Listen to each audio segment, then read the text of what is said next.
Good morning, everyone. I think we'll get started. Today is the meeting of the regular session of Blackhawk County Board of Supervisors for January 20, 2026. Roll call, please, Mrs. Cole. Schwartz. Here. Hall. Here. Grant. Here. Kurtenbach. Here. Leyland. Here. Would everyone please join us for a moment of silence while we reflect on our actions here today? How do you my hands?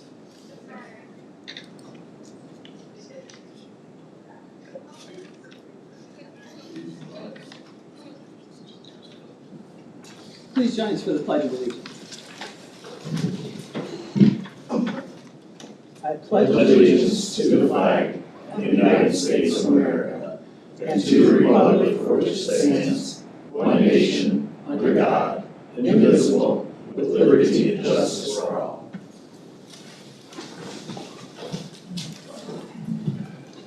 Item 1 is the agenda received as, and I'm going to say amended, as Rory has asked that we table item 9D to allow him a little more time to prepare for that item. So moved. Second. Moved and seconded. All in favor say aye. Aye. Opposed, same sign. Agenda is received.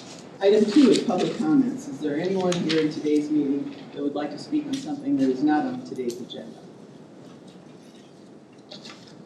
Not seeing anyone. Is there anyone online? All right, moving on to presentations. Item A is the Sheriff's Office's promotion. Good morning, Board. Good morning. This morning I get the pleasure of promoting one of my sergeants to lieutenant. So Nick Stocks, if you want to come on up, and we've got quite a crowd out there if you guys want to at least get around the door or sneak in. We'll take over the room for a couple minutes here.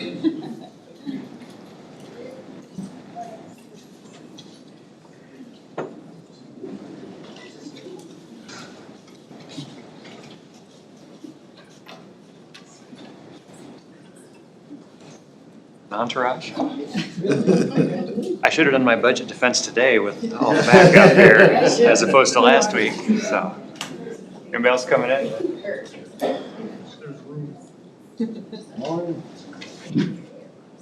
Came over here, you might as well see. We'll make one. There we go. All right, you can step on up here, Nick. So this is Nick Stocks. Nick started with us in 2013, promoted to sergeant in 2020. He, in that time, has been on or is on. He's been on our SWAT team, water safety patrol, motorcycle. He's been a field training officer. When I've needed policy and procedure review done, he's kind of been my go-to guy for that.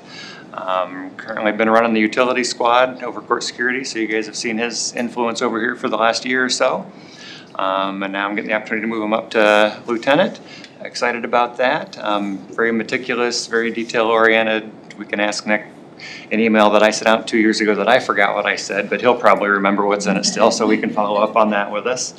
Got promoted too quickly to sergeant. We didn't get him out on patrol with us, but he does have patrol experience working with both Jessup and LaPorte City, so we got a good, well-rounded thing there. So with that in mind, I didn't have a chance. It came up kind of quickly to get the official one, so, apparently Whitmore's over on this side of us today, so we're going to do that. And then we will get, let's go floppy. So we get that. And then we got to get his official lieutenant's badge pinned on.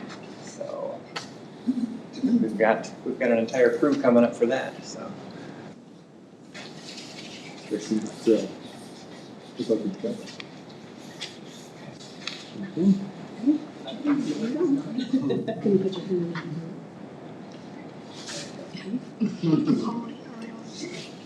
You can go through the zipper if you want.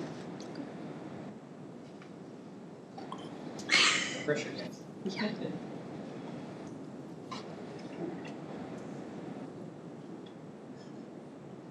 Shirts.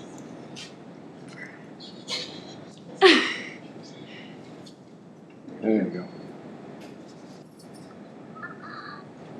Good. No. No question. Proud of you. You're proud. Yeah. That's James. No.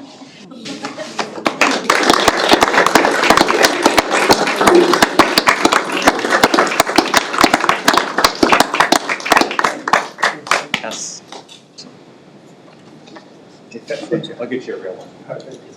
Thank you, Bart, for letting us take up on your time. Thank you very much. I was gonna ask if you want to say a few words, but I didn't think you probably had anything to say. You guys gotta stay the whole meeting.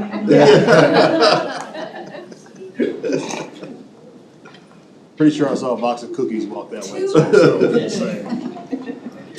Thank you. Moving on to the second presentation, Grow Cedar Valley with Katie Suso.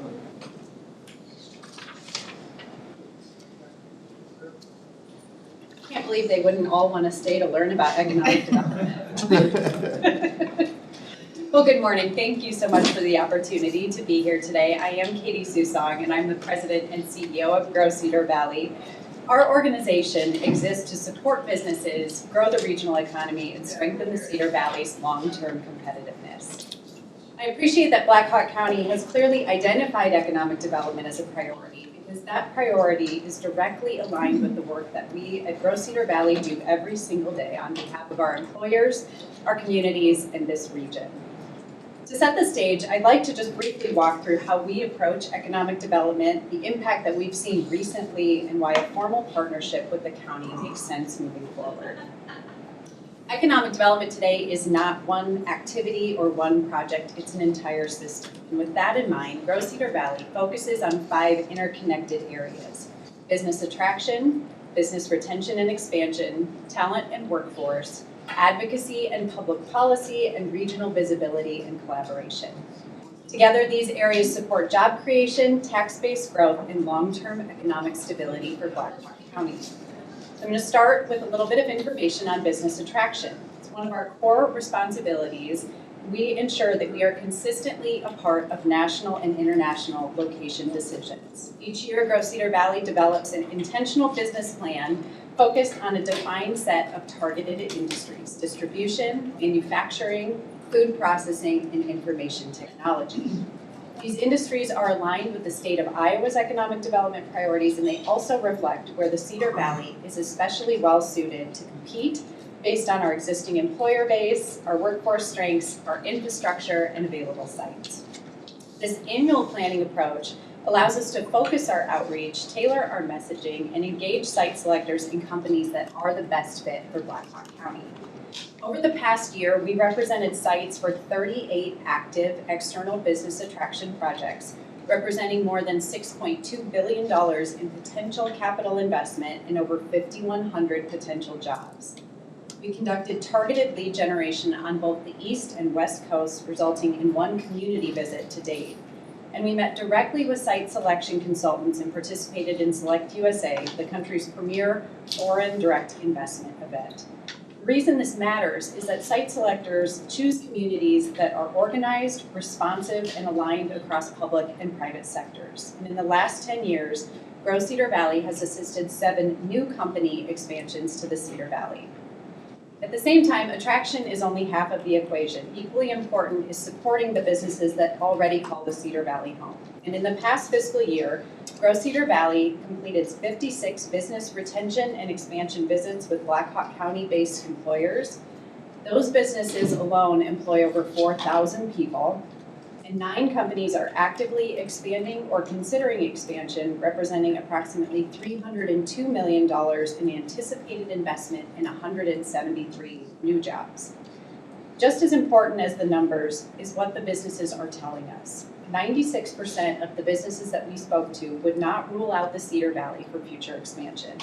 98% of those businesses have no intention of downsizing or reducing operations. And 90% say that the community remains competitive. These conversations also serve another purpose. They surface issues related to infrastructure, utilities, workforce housing, training and regulation, and allows us to coordinate with partners that allow us to then react to their needs. That brings me to talent and workforce. When we ask employers what influences their growth decisions, talent attraction and retention consistently rise to the top. In other words, it's not just about jobs, it's about whether people feel connected and see a future here in the Cedar Valley. We approach this work in 2 ways: attraction and retention.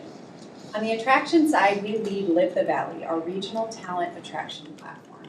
Live the Valley showcases why the Cedar Valley is a great place to live, work, and build a career. It provides relocation information, career connections, and authentic stories from residents across the region, and employers use it as a recruitment tool to help candidates understand the full picture of life here. We really like to say that Live the Valley provides a great first impression of the Cedar Valley. Once people arrive, retention becomes the priority, and that's where programs like the Cedar Valley Young Professionals, or CVYP, come in. CVYP was formally launched in July of 2025, so just about 6 months ago, and already has more than 80 active members.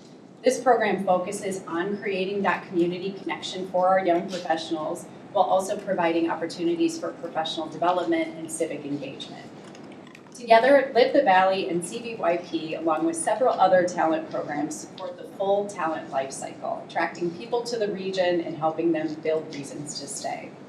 Talent is economic infrastructure, and these tools help strengthen the infrastructure for Black Hawk County. Another key piece of economic development is advocacy. Economic development doesn't happen in a vacuum, and policy matters to the work that we do.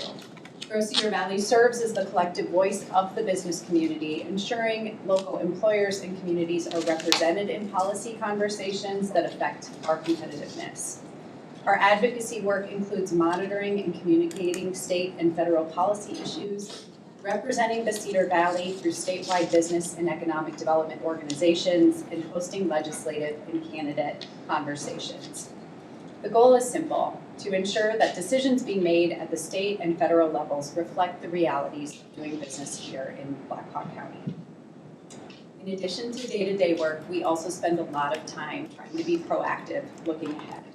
This past year, Grow Cedar Valley led the Cedar Valley Population Study, called Count Me In, a comprehensive effort to understand population trends, workforce needs, and long-term competitiveness. And this work included a series of events, including a regional steering committee that really has guided our effort and has included county participation, 12 community roundtables with more than 150 participants, as well as a community workshop that was open to everybody in the county, allowing for that feedback as well.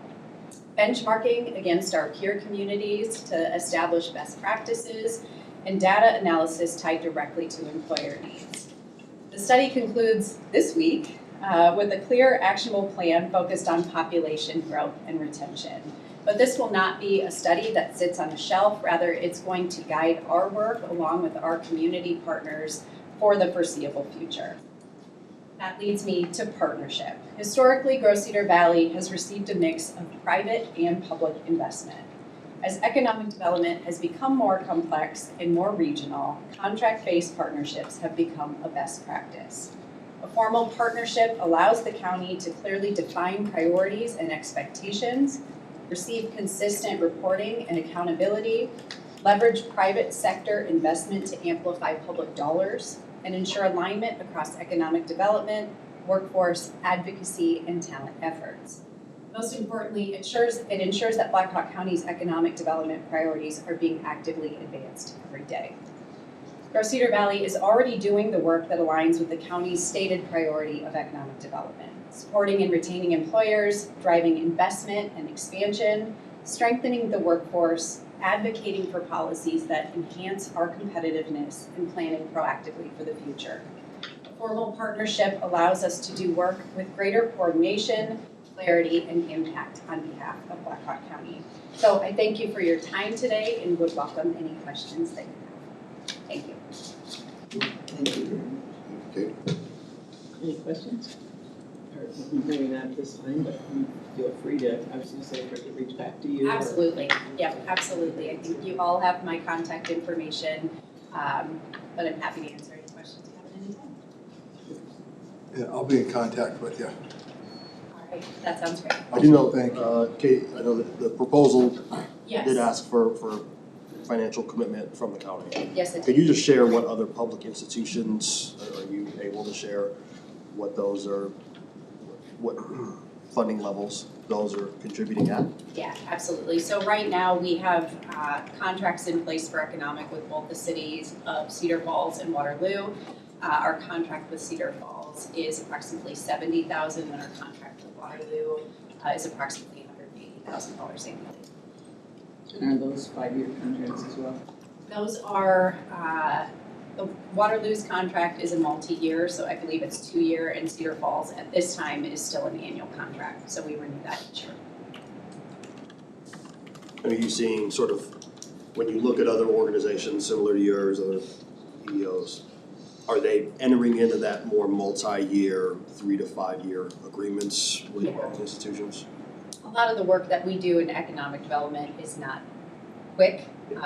This process in terms of going out and trying to recruit businesses to come to the community, trying to support business expansion, those are multi-year events. And so, yes, we are seeing our peer communities, we talk a lot to communities that are of our same size in the state, and a lot of their arrangements are similar. And I certainly understand and appreciate the reason for that. I Yeah. also see the side of us having a very uncertain kind of legislative year, as well as. They always are. Yeah, but they are getting tougher, and I just meant doing those 5-year commitments becomes very difficult too, and so I understand and appreciate the fact that you've done that. Yeah. But just that we have the willingness to partner, but I was also, we're very pleased, I think, as a board, that we have this economic development support in our initiatives and our action plans now. And I think there are probably about 10 that are planning to attend that meeting on Thursday. I think looking for, how the county can support some of those initiatives, so. Oh, that's looking great. forward to it. Thank you so Let me know. much. Thank you. All right. I can touch, and it's good timing from a budget standpoint to Awesome. have these discussions, so thank you.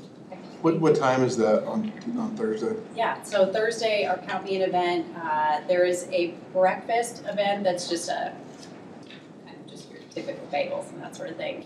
That's gonna start at 8, that runs till 8:45, and then the event itself, the programming is from 9 to noon. And if you'd like, I'll actually just send out some information on that to all of you, so you've got it. Awesome, thank you. Thank you all. Thank you. Thank you.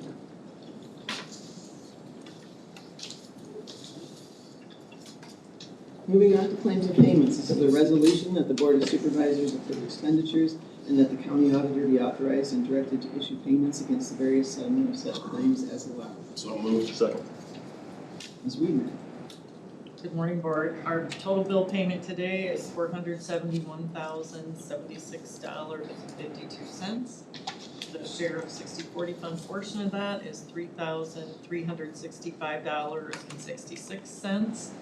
We are making a couple of little larger payments. A small one to Modus for $63.20 for some of the HVAC improvement design. Election systems and software, we're paying an annual maintenance fee today of $70,068.22. And payment to Boulder Contracting for our bridge patching project of $131,558.93. And also, I'm mentioning this because we've talked about it recently in budgeting. The E911 Service Commission, and their role is to receive the 911 revenue.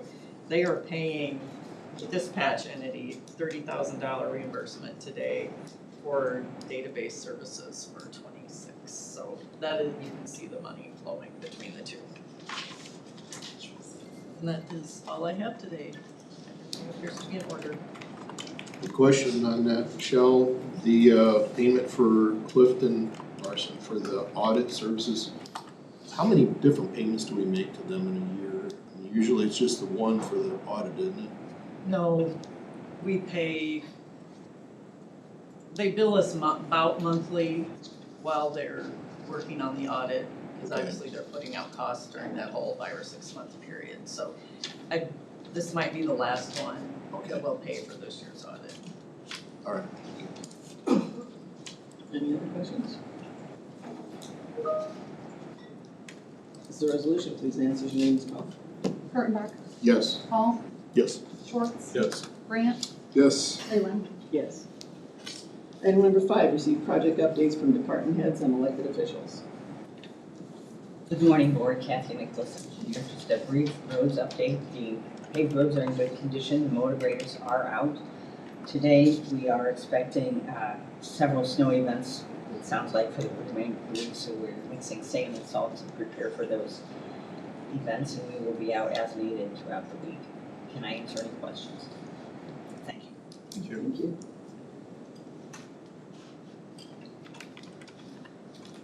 Good morning, Board. Gabby DeWitt, Marketing Coordinator. I'll follow up Kathy with, we are planning to have a snowplow meet and greet tomorrow, Wednesday at 2 o'clock, but that is weather contingent. So once Kathy and Ryan tell me for sure that we're having it, otherwise our snow date is the following Wednesday at the same time. It'll be out at the Longfellow shop.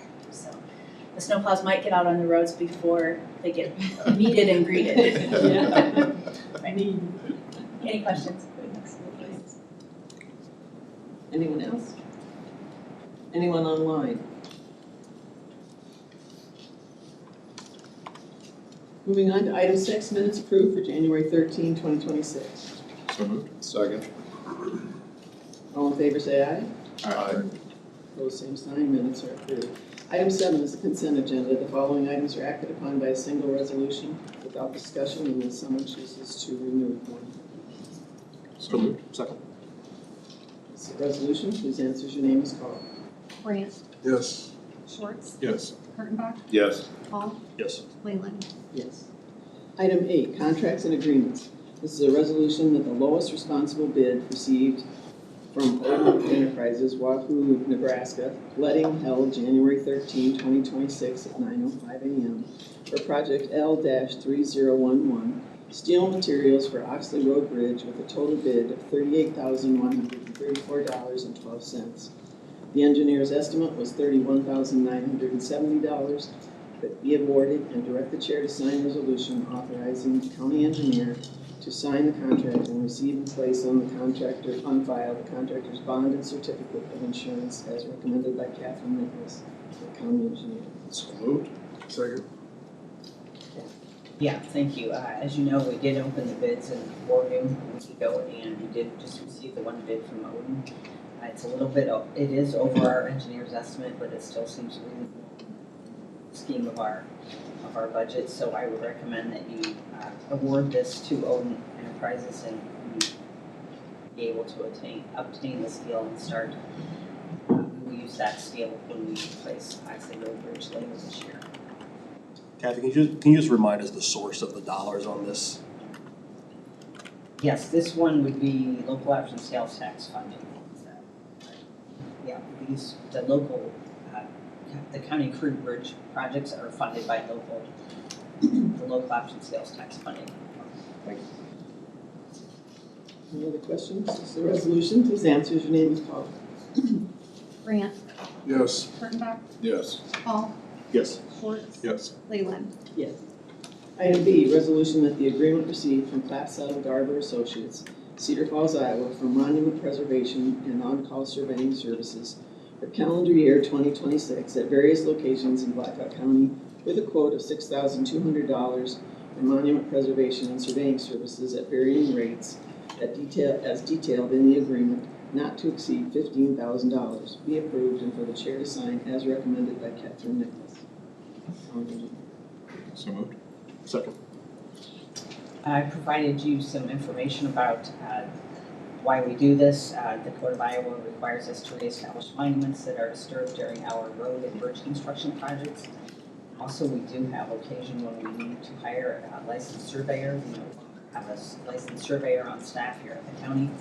So we solicited, sent out RFPs to 4 or 5 different vendors, different surveying offices, and we received responses from these 4, or from 4. I did email you that information. I would recommend that we take the lowest bid received from Clap Settle Garber Associates from Cedar Falls. They've done quite a bit of work for us in the past, and they were the lowest bid for $6,200. Kathy, do we get called in for like City of Huts or anything when they're doing road?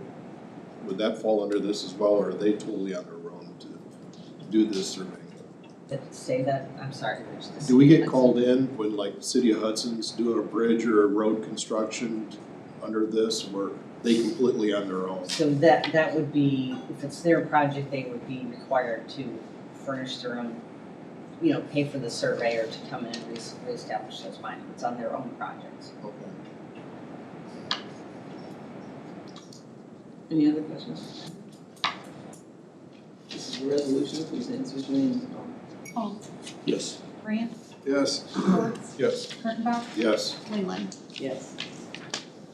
Item 9, other business. This is a motion to conduct the drawing for term lengths for the newly created supervisor districts as required by Senate File 75 to determine which districts will serve initial 2-year and 4-year terms.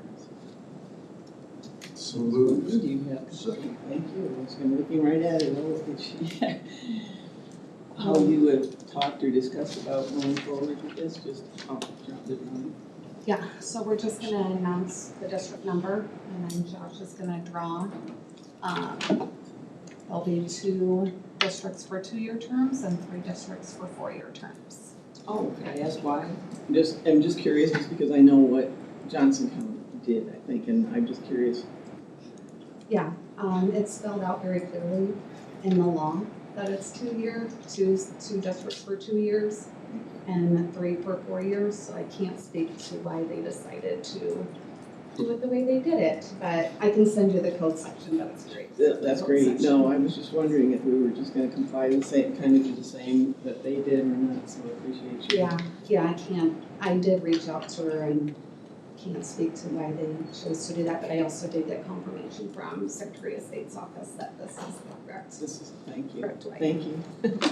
Yeah, so 2 districts for 2 years, 3 districts for 4 years, so we'll draw for District 1. Does anybody have a snare drum? I know. Yeah, go ahead, you can do the sound What are you effects. doing first? Okay. This is exciting. So this will be the term length for District 1. That's great. So that's a 4-year term? District 2,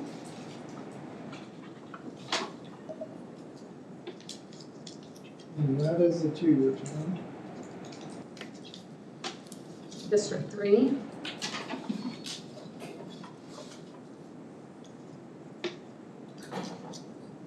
Two-year term? yes, we know the last 2, District 4, Yeah. That's a 4-year term? and District 5. 4-year term. Thanks, Josh. Let me jot that down here real quick.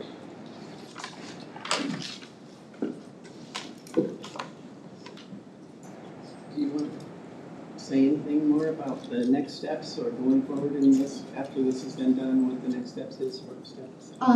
We just need to draw the term lengths to be able to start programming the election and the ballot, so, yeah, appreciate you guys doing this as we're just getting a lot of calls wanting the information, so we, just so you guys are aware, we are going to be sending out a press release with the information along with the term lengths, and we'll be posting all the information on our website too for obviously the public, but for any interested candidates. Just as a reminder, the filing period starts March 2nd for filing to run for these districts. We obviously have the term lengths now.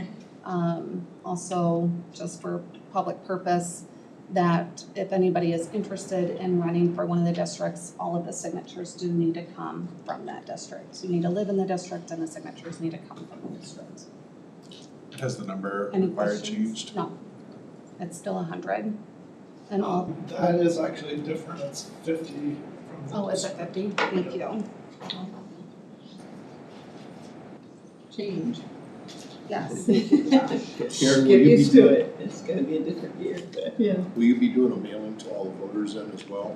That is a really good question. So we are not required to do that, but if that is something that the board would like us to, we'd be happy to do it, but that is going to definitely need to be a budget amendment because we did not budget to do that. We have 80,000 registered voters, so I'm happy to work with Matt Parrott to get you a price, but that would be something that would need to be approved by the board and then, yeah, would need to be a budget amendment because we don't have that budgeted.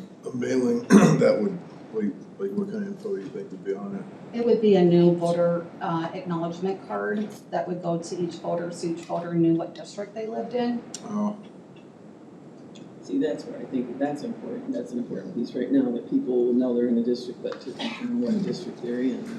So for them as well as for those people running, it would be nice. There's a lot of people out there that still don't know this is going on. I know. So yeah, I'm happy to get the pricing and bring that to the board if you would like me to. I'd like to know what the question is.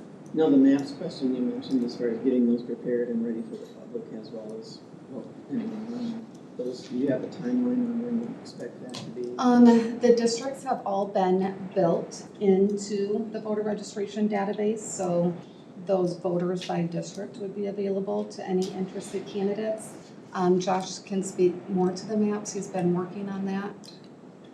I've got kind of a baseline map. It doesn't go real in depth with street detail, but it'll show you kind of the makeup of the districts as well as kind of the base borders of each precinct, if you can kind of ballpark it from that point. That might be helpful. I don't know how in-depth you're looking for street level detail. Well, I'm thinking particularly as we go out for petitions and you have to have signage on those, the last thing you want to do, or anyone running for office would want to have signatures that don't qualify. And so if they would be outside, you know, that like, oh, let's just say the Cedar Falls, areas of Cedar Falls are not all, it's not all inclusive. So obviously 1 and 2 have some overlap. Making sure people know that they'd be in 1 or 2 without everybody having to call your office and say, which one am I in, and that type of thing. Just whatever, for ease of voters, which is Yes. kind of the issue we thought. So we are looking to get a lot of information onto our website, both, you know, for candidates and both for the public as well. That will include a district listing of which precincts encompass those districts as well as the map as well. Do the ward and precinct maps, that has street detail on it, right? Yes. So you could match up your district to the ward and precinct maps from the city. And those would be available from our office as well. Thank you. Any other questions? Any other questions? No question, but this is nothing against our staff who's having to implement this, but I still continue to view this as an illegitimate process. 3 of us were just elected to 4-year terms. In my research, I can't find an example of a state legislature being able to retroactively vacate and cut somebody's term in half. In addition to just taking this choice away from the voters who have previously been able to decide how they elect their supervisors, and to only be targeting 3 counties out of 99, it's pretty obvious. I mean, it's not even an attempt to hide the partisan gerrymandering that this is doing. And like you, I would agree that what's concerned me the most is the opportunity to vote for all 5 of us, or 5 of any, but 5 positions, and that that's taken away from, I don't appreciate it myself, that I have no vote except in the person in my district, but that we can't do that, so that's unfortunate. Such is change for this year. We take the motion that we have to, all in favor, we did that. I got the motion from Grant, but I didn't. Okay, thank you. All in favor, say aye. Aye. Opposed, same sign. Motion carries. All right. Thank you. Thanks. Item B, motion to direct the county auditor to advertise for a public hearing bid opening to be held at 9:05 a.m. on February 17th at Blackhawk County Blackhawk County Courthouse on the proposed fiscal year 2026 pavement markings project in various locations throughout Blackhawk County. So moved. Second. This is our annual payment markings contract that we send out. We will get this payment markings pre-established by the end of the fiscal year. Can I answer any questions? Kathy, what pot of funding does that come from? This comes, I believe, from the secondary road fund, is that right? Okay. Yes. All in favor, say aye. Aye. Same sign, motion carries. Item D is the one that we're tabling until next week. Moving on to item E, the travel request submitted by Rich Kurtenbach, County Supervisor, be approved and the Chair directed to sign for same in the amount of $851 to attend the ISAC Spring Conference March 11th through the 13th. Second. It's been moved and seconded. All in favor, say aye. Aye. Same sign. Motion Abstain. carries. Don't want to say you want to go. Vote on it. Okay, moving on to some fun here. Item F, resolution to approve amended board appointments to the respective boards and committees for the 2026 calendar year as originally approved at the January 2nd, 2026 meeting. So moved. So, all right, there's going to be some, I'll second. okay, some progress, not as much probably as we wanted back.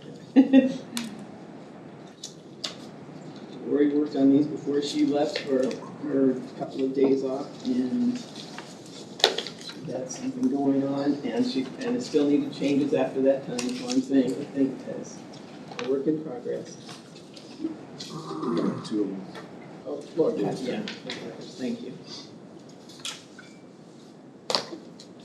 And this includes some just working documents, so nothing that I was going to say, but the front page being the major that we're discussing today and where we're at. And for the most point, the board appointments, nothing in those changed from January 2nd of everything that we had done, from whether it was a committee or the liaisons or the board appointments. They are just put in probably the correct or appropriate category. There are ones that I would mention that we moved were Black Hawk Grundy Mental Health, Northeast Iowa Food Bank, and Operation Threshold. Those three definitely were board appointments and so moved from standing committees category that they were in.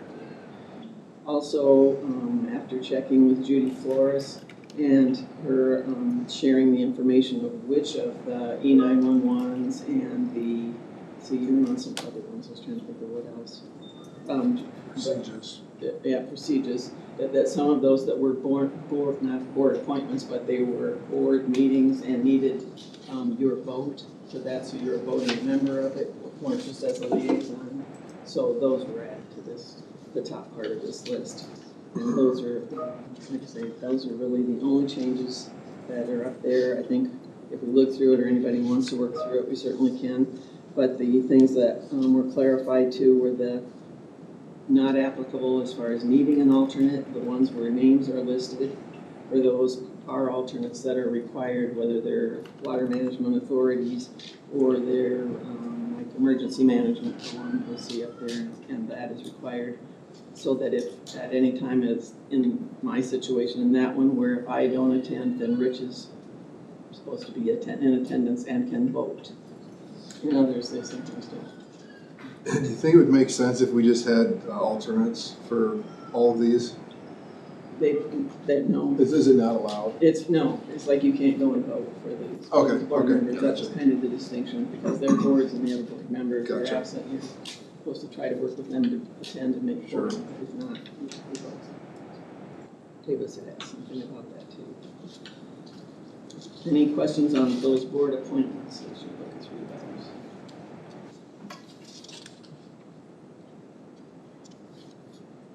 And Intercog did provide a list of all their dates and times and that type of thing. I'll be happy to, I'll email that to everyone so you'll all see that.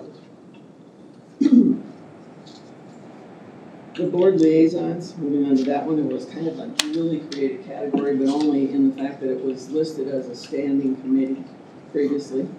In the information, it was kind of those three, and we only had the three: conservation, public health, and veteran affairs.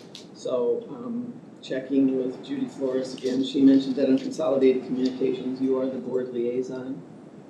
So we added that to have it kind of in the correct position and know that.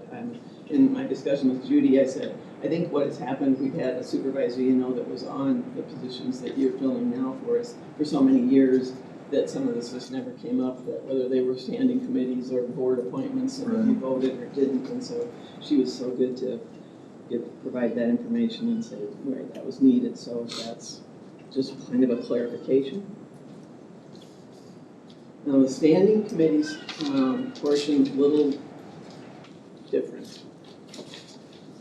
And And I'm looking toward Justin and Rich, who recently sat last weekend on the same Zoom meeting that we did on the Open Meetings, Open Records, and I know Michelle was on that as well, so there were 4 of us that were on it.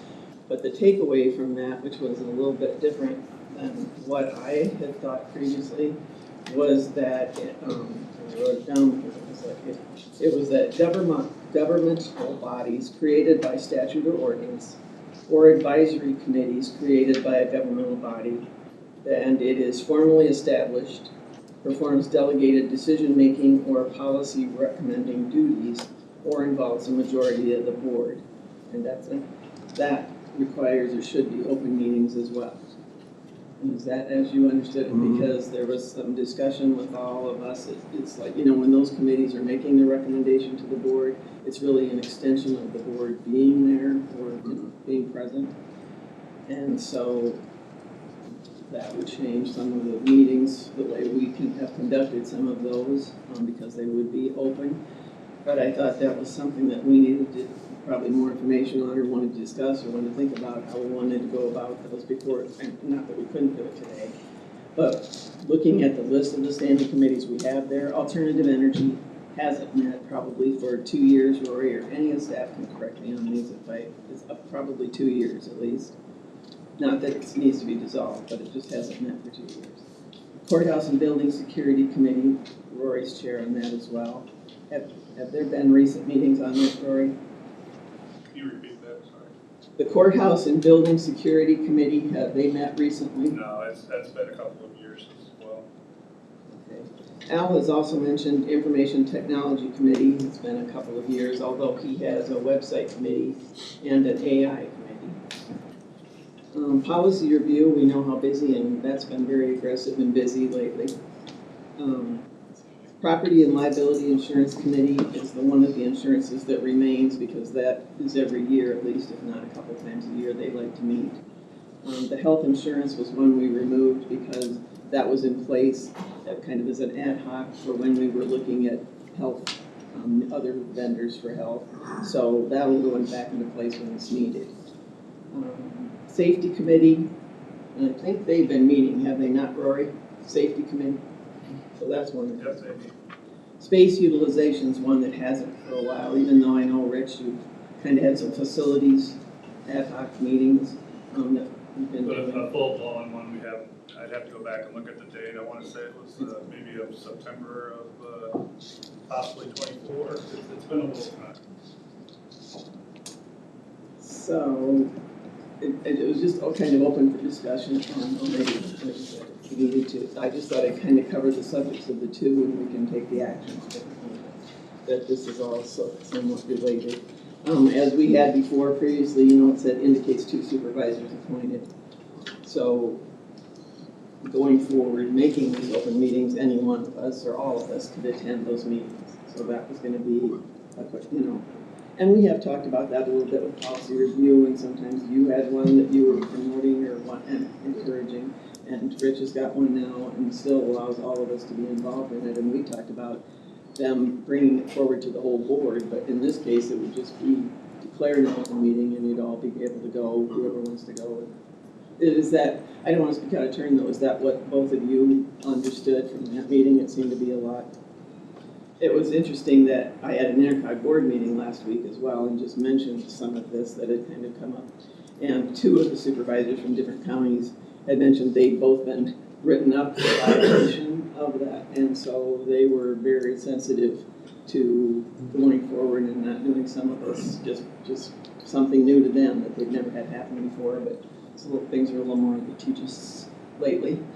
So some people that were out to have issues. We specifically asked at the critical governance presentation last week on this issue. Pretty much told us, yes, you should be. They gave us a couple of examples and then asked everybody to weigh in what you thought, you know, yes, no, or whatever, and then kind of came back with how it should be done. I was going to say too, the committees that aren't listed on the standing committee, that still are committees that we have, but maybe hadn't been on this from year to year. Unite's not on here, and I know there was some discussion on that committee and changing names and different things going forward, but it is still a committee. And another one that had been on, was ARPA, and we said that hadn't had activity for a couple of years either, so I just wanted to know if that covered some of those. But, How do we refill these if we have a vacancy as a primary representative? well, do we want, I guess that's a question we have to ask, do we have, the board is only a member, they were just kind of a member of the committee. If there was really, but if all of us are able to, or well, if there are open meetings and we can all be on there, that's why that second list, I just really put the chair, recognizing who the chair is, and that would be the chair's responsibility, to make sure we're all aware of any of those. For the board appointments though, going forward? Oh, you mean the top, no, which one's the top Yeah, part? that top section. No, that's why I thought we could handle that separately if we wanted to today, unless there's somebody who wants to propose something different. But we could just do the board appointments and the board liaisons for today, because those really were as they are here. Yeah. And then are you suggesting at that point that we just strike the named board members for the standing committee, since it's all open meeting and we're all able to attend? It kind of seems, I don't know. Yeah, we could. I mean, I don't see any reason to appoint someone to do it, when everybody can. Yep. We used to do that with, I'm trying to think. Oh, there used to be a committee that was listed on here, it said budget committee. Yeah. But we kind of joked about it and it said all supervisors, so it's kind of like, that's what I'm saying. Wasn't really a committee we'd miss. The only problem I have that with Tavis is that if you take those off the standings committee, it's kind of like these people are expected to be there at these meetings. And then if there's any questions here, that there's a report, it's not, everybody's able to attend all these meetings.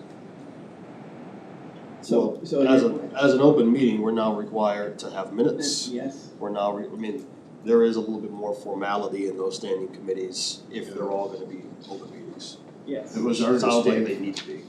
our saying there was minutes being taken for some of these. For, just, yes, there, The the standings. chair would, or Yeah. someone in the room would take them, just like we do with policy review now. That's, and the sample resolution, I did that, just totally sample. I threw that on there, just because that was acknowledging if we were to do anything, not today, just for discussion, that it was gonna require the open public notice minutes, that type of thing, so, just exactly what you're saying. I don't know, your question is really to make someone point on it? Is that what you're thinking, Justin, like somebody to respond Well, I know- than the rest of us? As far as the board appointments, should we have a vacancy this year on any of these? Are we gonna come back to the meeting and are we just gonna voluntarily jump in? Well, Or I don't do know we if need to John is establish a hard, but yeah. contingency plan now? But yeah, Actually, I think it all goes, historically, it's all going to the vice chair.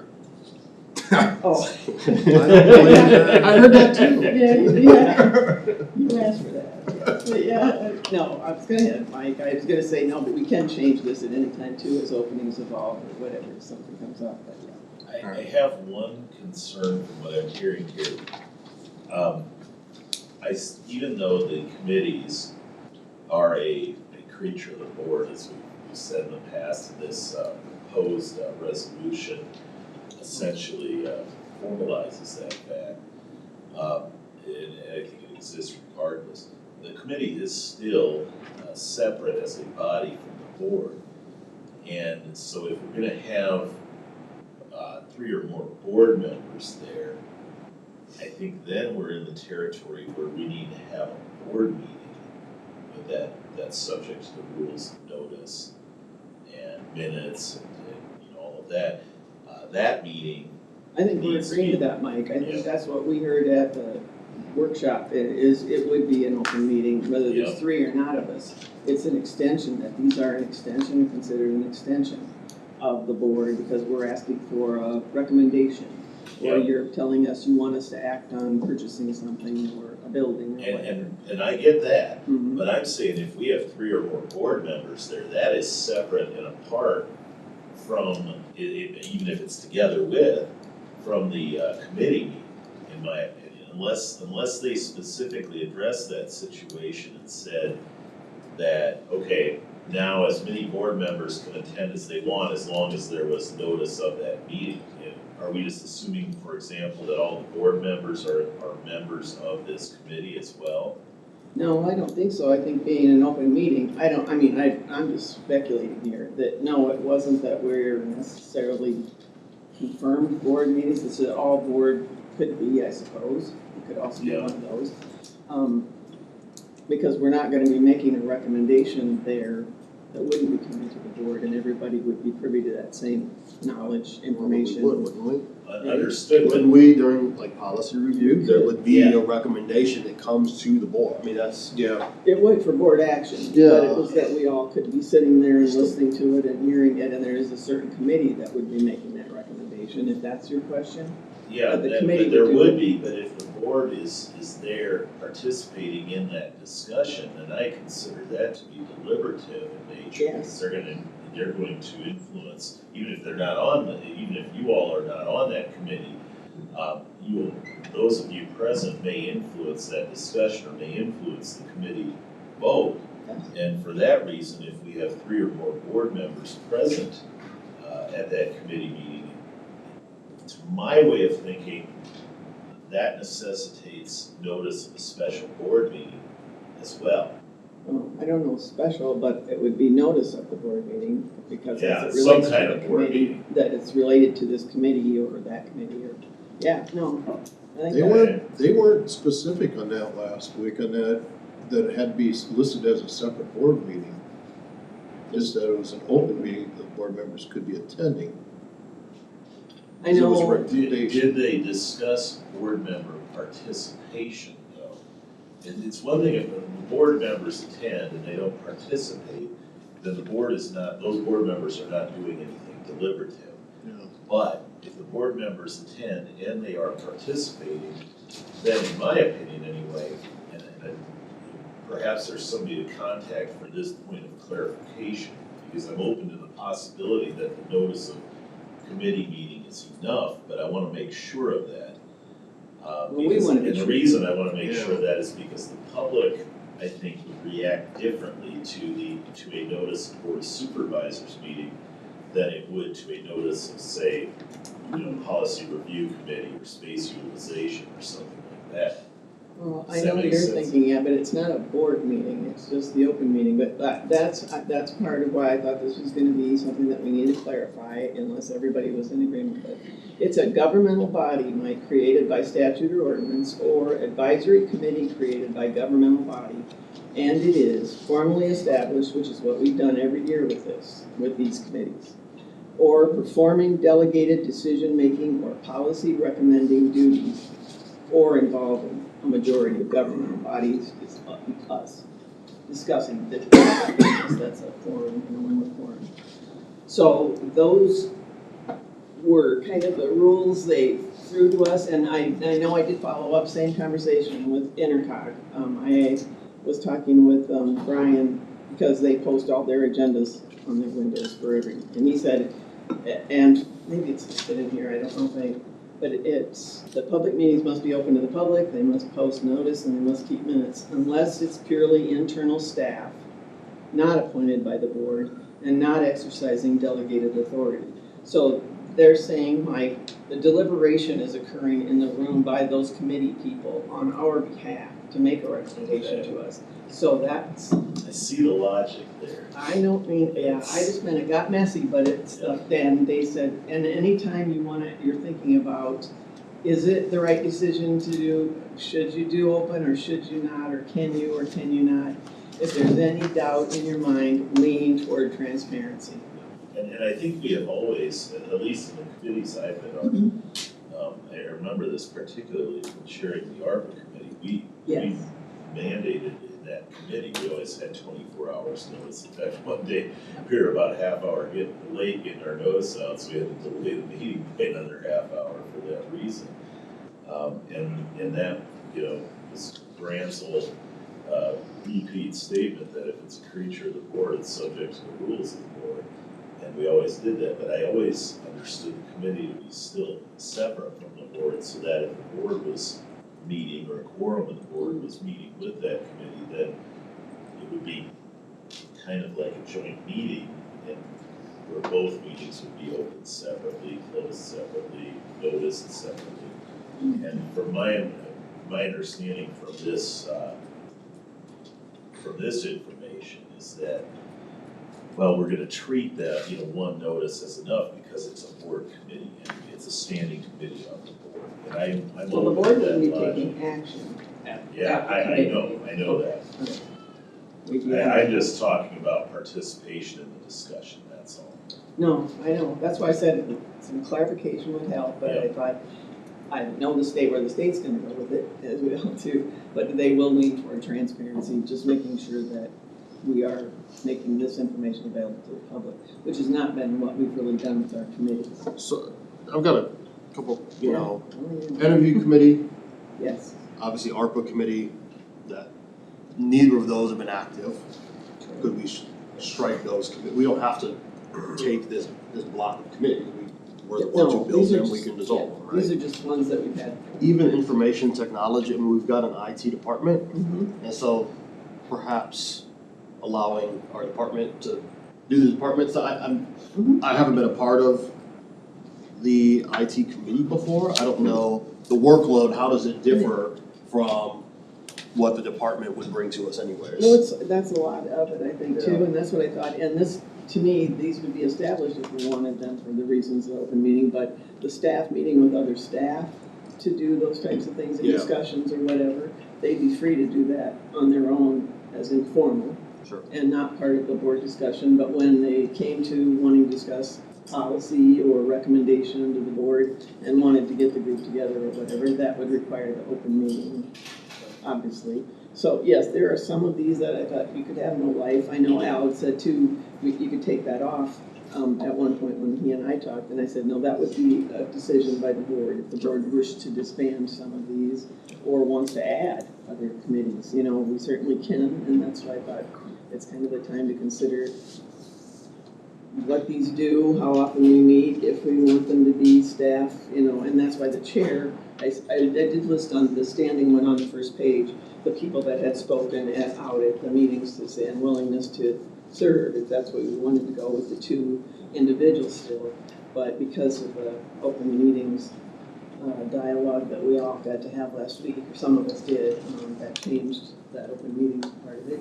But it doesn't mean we can't look at the committees differently, and that's why the list I did with the chairs does show the staff kind of in the role of leading the committee, and then when it needs to come to the board, whether by a work session or whether by the meet coming to us, it's either way, but I don't know, just more food for thought. Part of this also, we're working on, one of the policies that we're updating is all the committees, board appointments, standing committees. And there's several other down the line that we don't even know who's on some of these other boards that are supposed to be reporting to us. Well, I think that's just Stewart and Washburn. Yeah, Those so two, not- all this not will be others. part of, updating that policy as well, which we're still working on. So this helps a lot for that process. So, Would it help if I reached out to some other counties to see what they do as far as public notice for each? that do this, I don't know, I guess I think the interpretation of it's pretty much on us, but I just thought that's why we wanna be as accurate as we can, not what others are doing, I think, because we were doing this up until now. And some would have maybe taken issue with that. That would have been- Simply enough though, if we post it, take minutes, I mean, we're safe. Yeah, Mike? exactly. Yeah. That's exactly what I think. I always thought we would post a notice at least 24 hours in advance. Yeah. Take the minutes. The minutes, we never sent them out, we didn't post things necessarily online.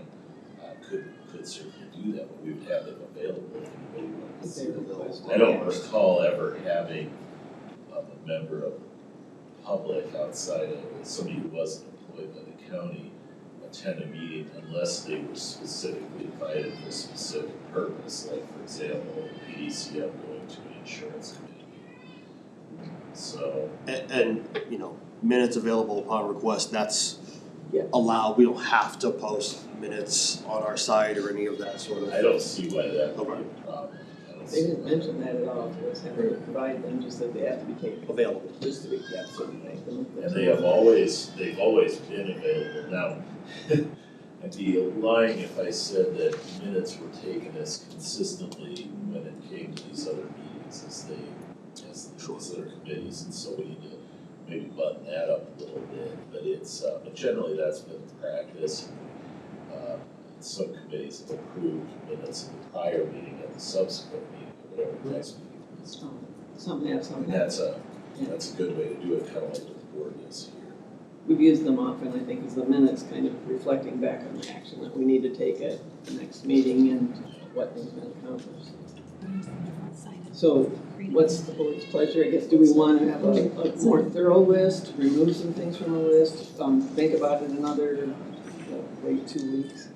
So you didn't have to do this? Again, I haven't been a part of No. some of these committees either. Could we combine, for instance, courthouse building and security committee with safety committee? I don't know. I don't know. To me, that would seem as if there's enough overlap there. Do you want to speak to those, Rory? I was going to say, just to explain a little bit more, since you're on 3 of the committees. Yeah, the security committee, you know, obviously we're involving our tenants over at the Pinecrest facility as well as here with the court administration. So we're getting their input.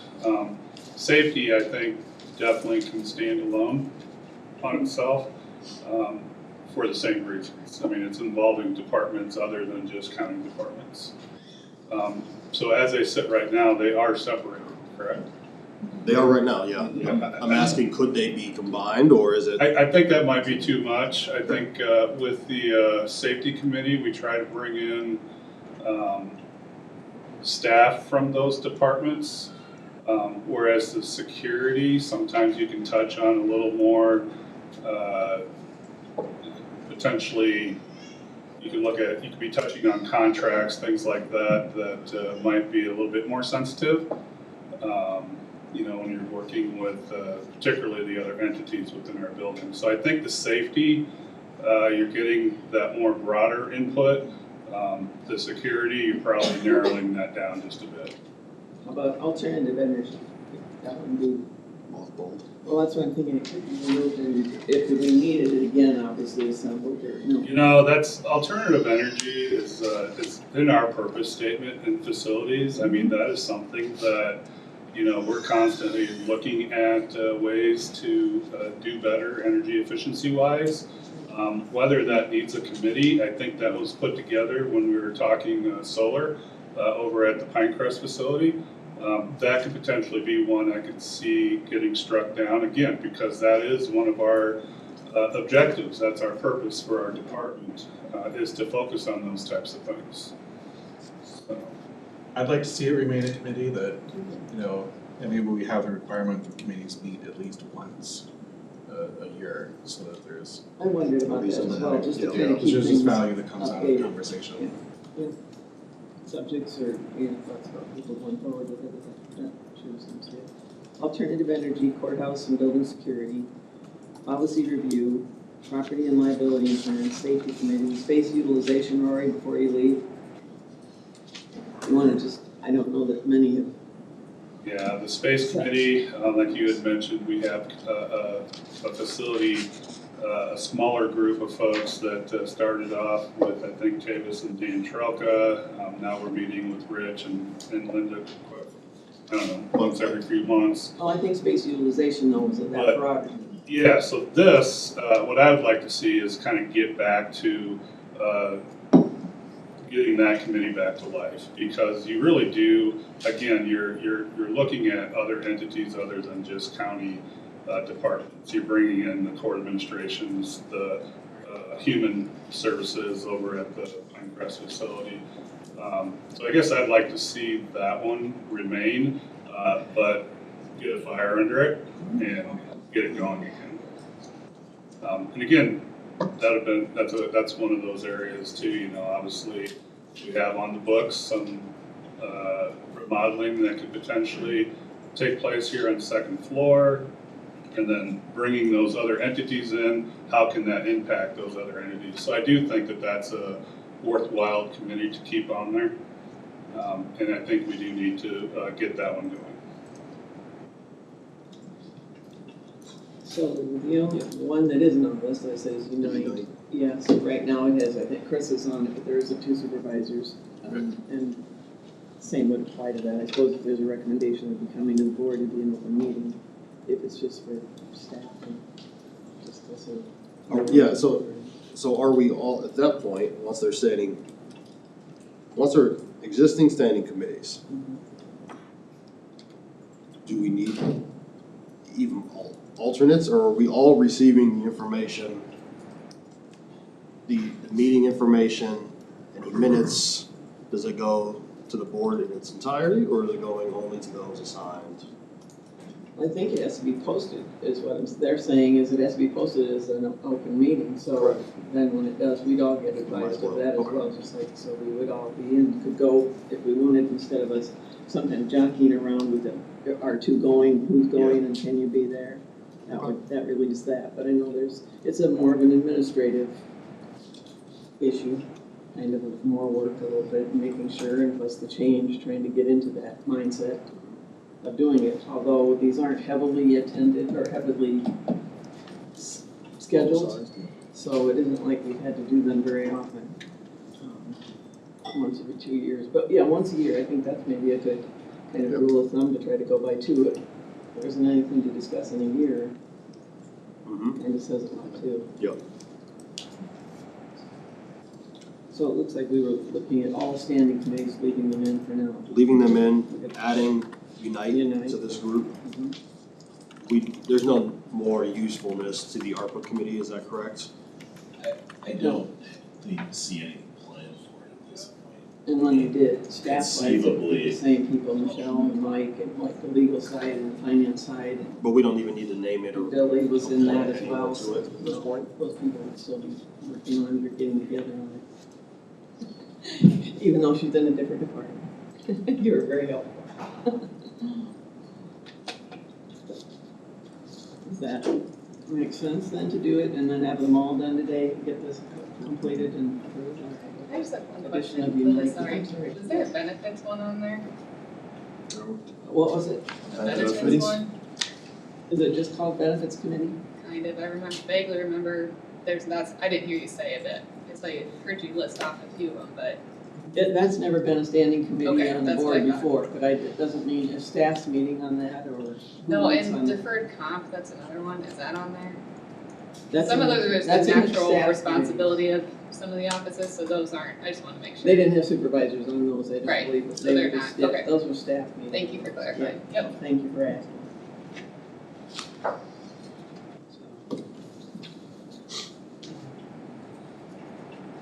We go to amending the board appointments to the respective boards and committees for the 2026 year as originally approved. Should put that date in there because that's when we did discuss it. Everyone is all right with the addition of Unite to the current standing committees? We got What? Chris on there, and who else is on Unite? Well, we're not gonna do. That's why I said, no, if we just do no alternate, we're all going. We're all attended and, yeah, so all were made aware of it, so who could ever wants to attend or would be able to. So we don't need actually appointments, unless somebody sees a need to do that. All right. Still need some time, or we ready to do a resolution on that? What's resolute? You're saying it is resolute, what I just said? Yeah, what's Okay. this do? Resolve. Second. Yeah, resolved, yeah, really, not quite, I know. It's been moved and seconded, please answer as your name is called. Before I do that, just want to clarify for the minutes, so you have 1, 2, 3, 4, 5, 6, 7, 8. With the addition of Unite, thank you. Brandt, Yes. Kurtenbach, Yes. Schwartz, Yes. Hall, Yes. Leyland. Yes. So item G, we kind of covered both, the discussion of possible board action on standing committees, but we're good with that as well. And we don't have to have it there, it was just there for discussion if we didn't resolve it. So, Yeah. if you want to, okay, we can skip that then, everybody all right?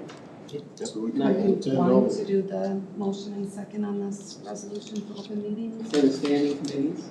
Oh, No. yeah, Well, I have to. separately, we can, I was gonna say, that's kind of what we covered, Does that and see what seem- you had listed in there. boards and committees. I guess she didn't put standing committees, but she said committees, so I think that's what she meant. But let's do it, yeah, we can certainly do that. Well, Do you want me to add Hey, the words? and would it be all right, or how does everyone feel about that resolution in the sample? yeah, that's, Because that really kind of addresses on page 2, did you take a look at that? Where it says, and it's just a sample, can be changed or altered, that any advisory committee, task force, or working group created by the Blackhawk County Board of Supervisors constitutes a governmental body under Iowa Code 21.2 and must comply with all requirements of Iowa Code Chapter 21, including open meetings, public notice, and minutes effective today's date. I like that. Questions, changes? All right, we good for that? Is there a motion for that? I would move. Second? second. We'll do this as a resolution. Please answer your name is called.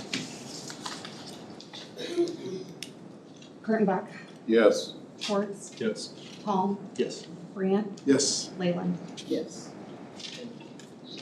And following this, now that the board assignments or appointments where they will be sent out to the people with those individuals, so they know who to contact.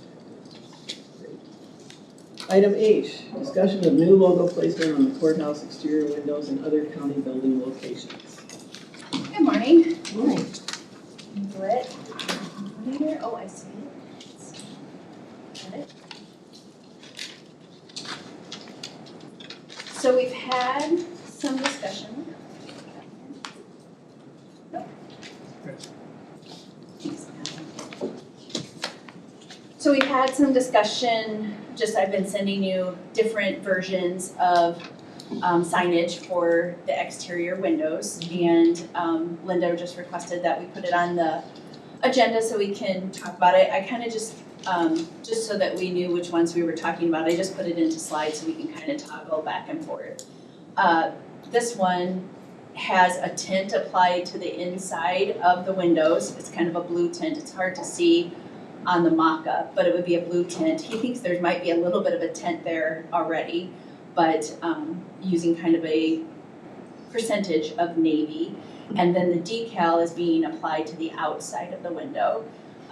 So that icon would be solid, opaque, but then the letters go across. Then this one is window perforation. That would be very similar. I don't know if anybody's been over to VA yet, but very similar to Veterans Office, where you, from the outside, people see the signage. From the inside, you can see out like there's not anything on the window at all. And that changes with lightness. I have a picture from VA when it was nighttime and they had the lights on inside that maybe then you could kind of see through a little bit more. But for the most part, from the outside you see the sign, from the inside you don't see anything. One of the original designs had this going top to bottom, but there was some concern that cars driving by wouldn't know that there were people in the atrium getting ready to leave the building. So that's why we narrowed it kind of to the middle so that you'd be able to see feet.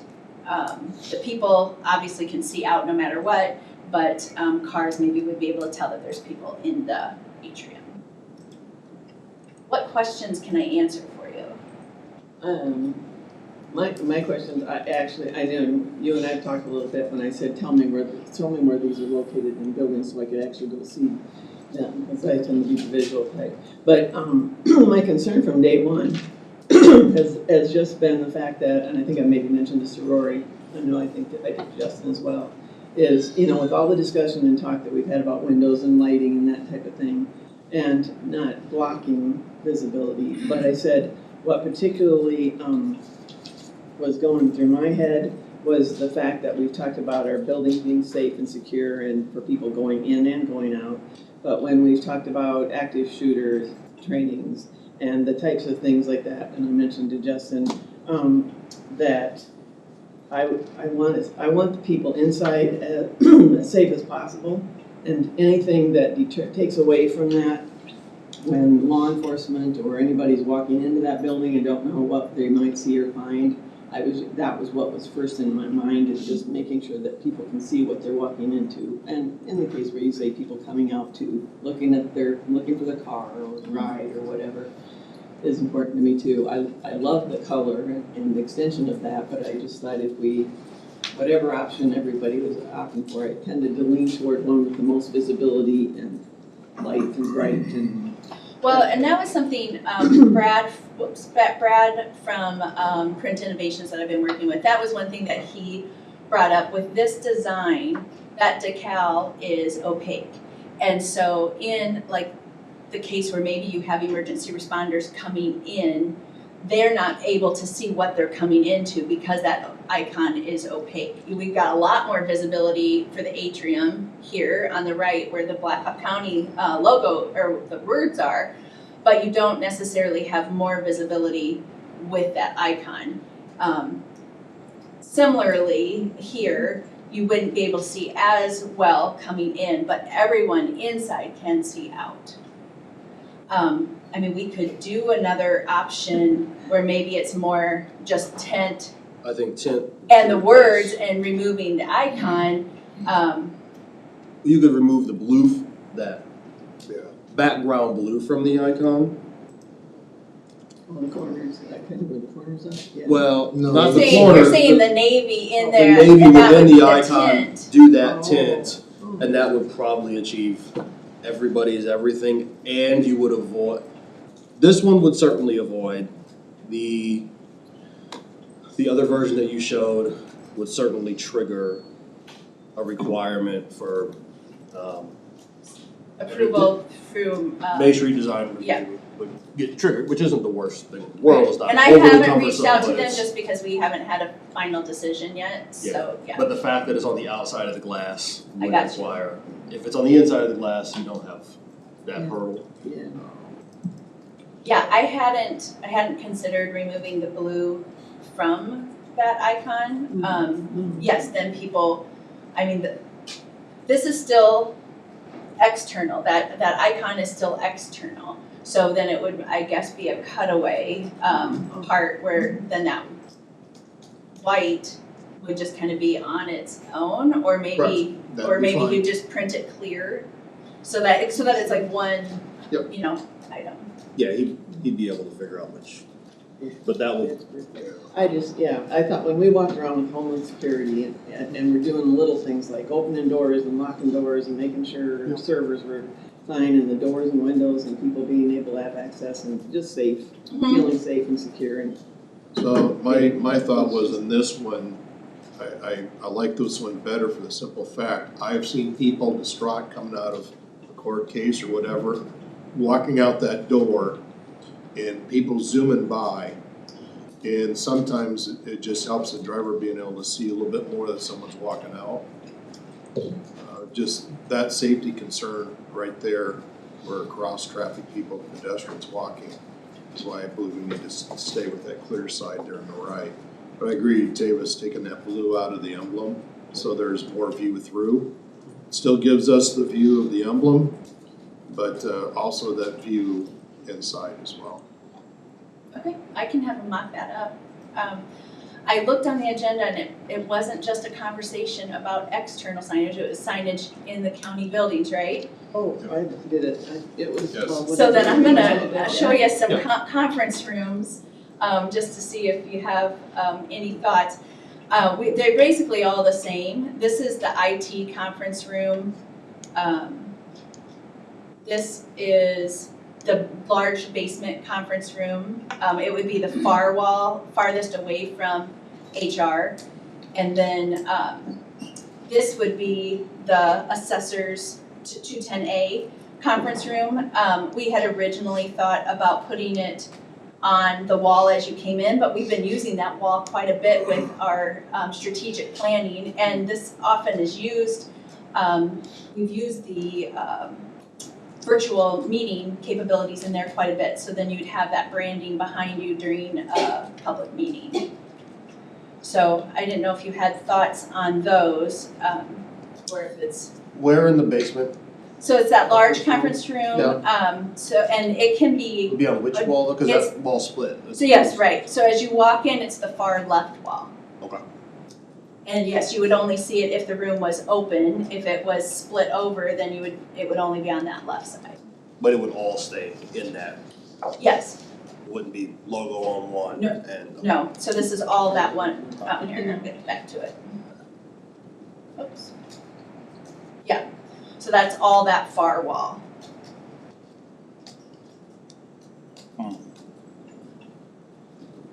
Back inside, it's on the door wall. The door is, the icon is the door. Doors. No, so as you're coming in, it's right here to the left. The doors are Yep. back here. The TVs are on this front On the right wall. side. Say again? I was asking if you wanted to go down and look. Yeah. We're gonna do a field trip. Yeah, okay, so it's the county attorney's Yeah. other side. Yep. They're all the same. Conference rooms all. It is. I love it. It's just when you look at it, yeah, you forget all the other junk on the other walls. All looks good. Any other questions for what we're doing on signage? No, did you get some direction? I think you just said I you did wanted, get, you wanted yes, I'll work decision. up I'll have Brad work up another version and I'll get it sent out to you. Thanks. I know you said it made the wording like spacing, but could it be possible to still see a mock-up of going back to the outside? Because there was the one design that extended that over into the logo into the 3 panes. Mm-hmm. And I thought that doing that, you could center the words more and not have them blocked by the frames. Would it be possible to just still see what that looks like? Sure, so like you're saying, here, let me go up somewhere. So you're saying like having black in that first bigger panel, hawk in the second one? Yes. Okay, yep, I can have I him like do that. too. I don't like the stuff running through the letters. To me, that just kind of takes away from the stuff. Okay, So And that, because there was one that had the logo in those first 3 panes, the large one and the 2 small ones. There okay, was one design yeah, originally that yeah, I'll had have to go back I and thought look. that combined with that Okay, possibly work. Because I know it goes well with that large logo, but making the print smaller to me wouldn't be as big a deal when it's so, Yeah, that's stands true, out too. so well. If it's like framed. okay, all right. I So will- what was, when I stepped out, what was the great, are we not doing the blue that goes behind? No, what she's gonna, tell them what you're gonna do. So we're gonna take the blue out of the giant icon. And so, then you'll have the visibility to see through it, like Yeah. if somebody's coming from outside and going in, they'll be able to see, it'll just have that navy tint behind it, so that it'll have a tint of blue, but it won't be opaque like it is But in it's a that mock. image. We're not telling her. So they don't have the ability to make it transparent? I've seen stuff like that. Well, this one is transparent from the inside. If you were Yeah. inside, you would not be able to tell that there was anything on the Right, window. right. But no, it's not transparent from the outside, because that would kind of defeat the purpose of the signage. Well, what I'm just saying, it's you can see out from the inside. Yes, If you're behind that giant circle. yes, Okay. yep, And I like it the way it is. That. Problem is you that can't was see it. just too- yeah, can't see. Well, I don't know. I know. I know we mentioned active shooter. Wild thought, but great way to prevent that is having people with guns at the front to deter or kill a threat. Anyway, that's, Thank you. that's not in my decision making. Which part of the sign? preview. yeah, but I don't think, No, I know. you're I not, have, in reality, you're not gonna sit there and you're going in whether you can Oh, see you or have not. to, but I in a just wanted situation you to know like what that, you're so. going into. I did go ahead and put in this slide, just, so this is the VA, this is just one side of the window, so you can tell like how it looks, and you can actually kind of see in through that window perforation. That's the same as that second option. And then the second photo is me inside VA taking the picture out. So it just is like it's a slight shade on it, but you can still see through it, just for those of you who haven't been to VA. But I'll go ahead and have him work out that. You changed it on me before I got there. We thought Ted was gonna be there, and I said, I'll go look at it. Oh, yeah, And then Ted came here. but I'll go ahead and have him work up that other option and then bring it back. Thank you. Yep. That'd be great to look it up. Thank you. Thank you. Am I not sure? Help, Al, help. Oh. All right, we move on Oh, to item 10 work session. Do we want to take a break? Yep. All right. Open a window or 5 minutes. I'm good. Actually, I will run downstairs for a second. Yeah. Then I'll switch, I keep my eyeball, give it down, I'll switch out. How about the ones down there still sitting at the tables? Yeah. I gotta have that discussion with somebody. No, that table, you hardly see them, they're with their phones in. Is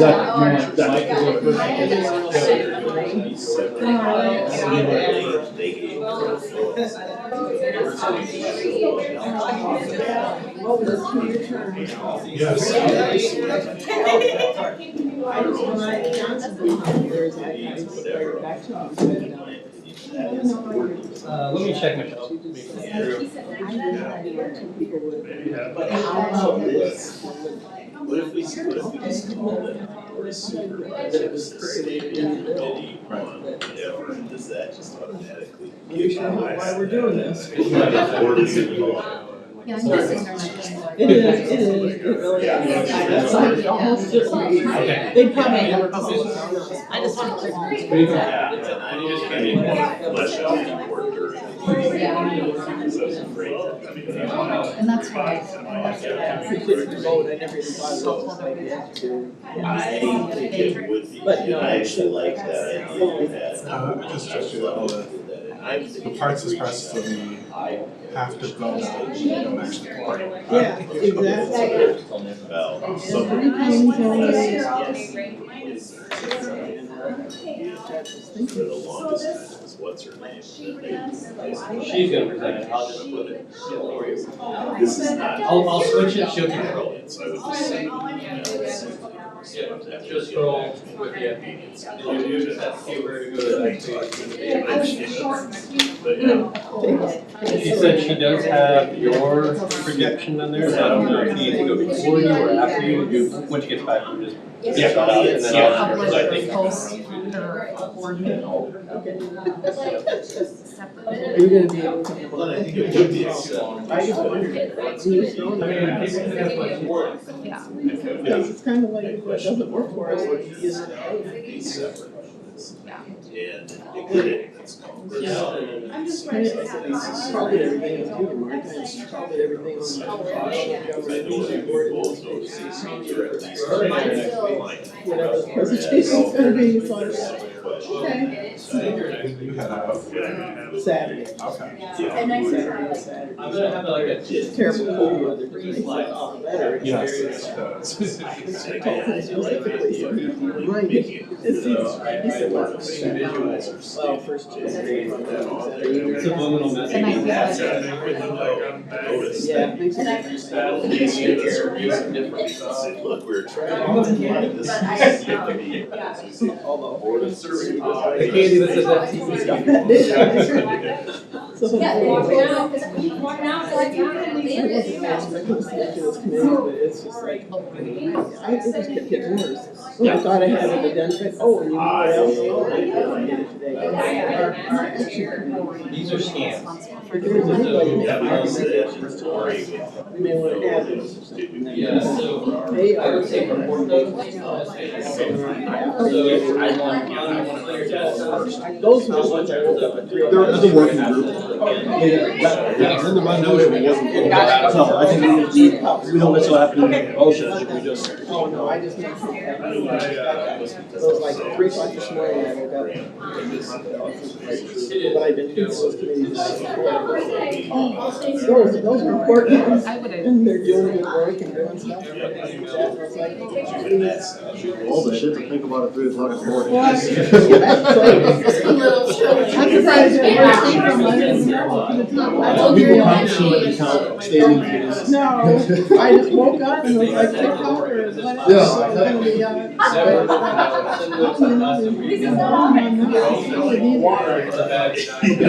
know we've had this conversation before too, more than.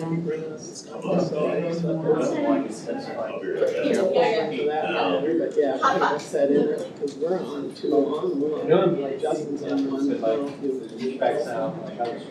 Justin's just out there. He said he's gonna, he said, can we get the heater down, I said, okay, well, I'll come outside.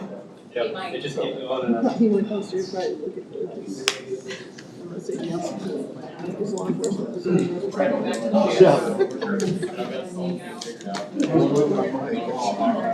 What? Waiting on Mike. Oh, yeah, you don't want to. do you wanna go first? Wait a minute.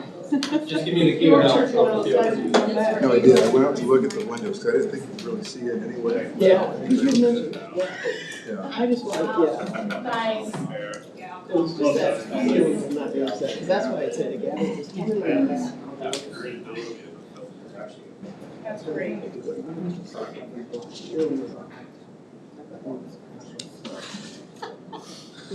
You ready? All right, we'll be back in session. We're gonna start with the first, conservation and Mike Hendrickson. Consideration of all aspects of the fiscal year 27 Blackhawk County budget. Okay, good morning, Board. Mike Hendrickson, Director of Blackhawk County Conservation. Our mission statement's up there. You can read through that if you would like. Not our mission statement, I'm sorry, our purpose statement. It used to be a mission statement in all the years I've been here, but we did change that with all the work we did on our strategic plan. So this is our purpose statement. And I've got just a couple of notes before I get started here to just a little bit of recognition. When we put this budget together, our entire staff is involved, and we have full staff meetings once a month. So in September, we start talking about this. We want ideas from them. We want to know what they need, not so much what they wish or want, but what they need. And so everyone is involved in this. As we work through the process, then we start to obviously narrow things down. And by the time we get to the end of it, it's pretty much Nikki Coling and Sheree Northrup and myself putting all these things together, still getting input from the staff. But just to know, these numbers that you've got in front of you, or that you will have in front of you, were put together by Nikki. I mean, she is so meticulous with this budget. You will see we are very, very close to having a zero budget. Not quite, but we got really, really close. And it's because she does walk through every one of those line items. At times, we're pulling $50 or $100 out of one, or putting $50 or $100 back into one to make it work. So the work she does is quite amazing. And the other half of our budget, obviously, the big share of our budget is the capital, and Sheree Northrup really drives that too. She is our planning administrator. She's on top of the projects that we need to do. You will see when we walk through those capital that you'll see some engineering and things like that. That's what's so important to have someone on your staff like that. She watches that calendar, and we typically have to plan for engineering a year ahead of construction, whether that's a bridge on the Cedar Valley Nature Trail or a roadway or whatever we're going to do. And so she's always right on top of those things. We don't miss very much. So I really appreciate what the staff does to put this budget together.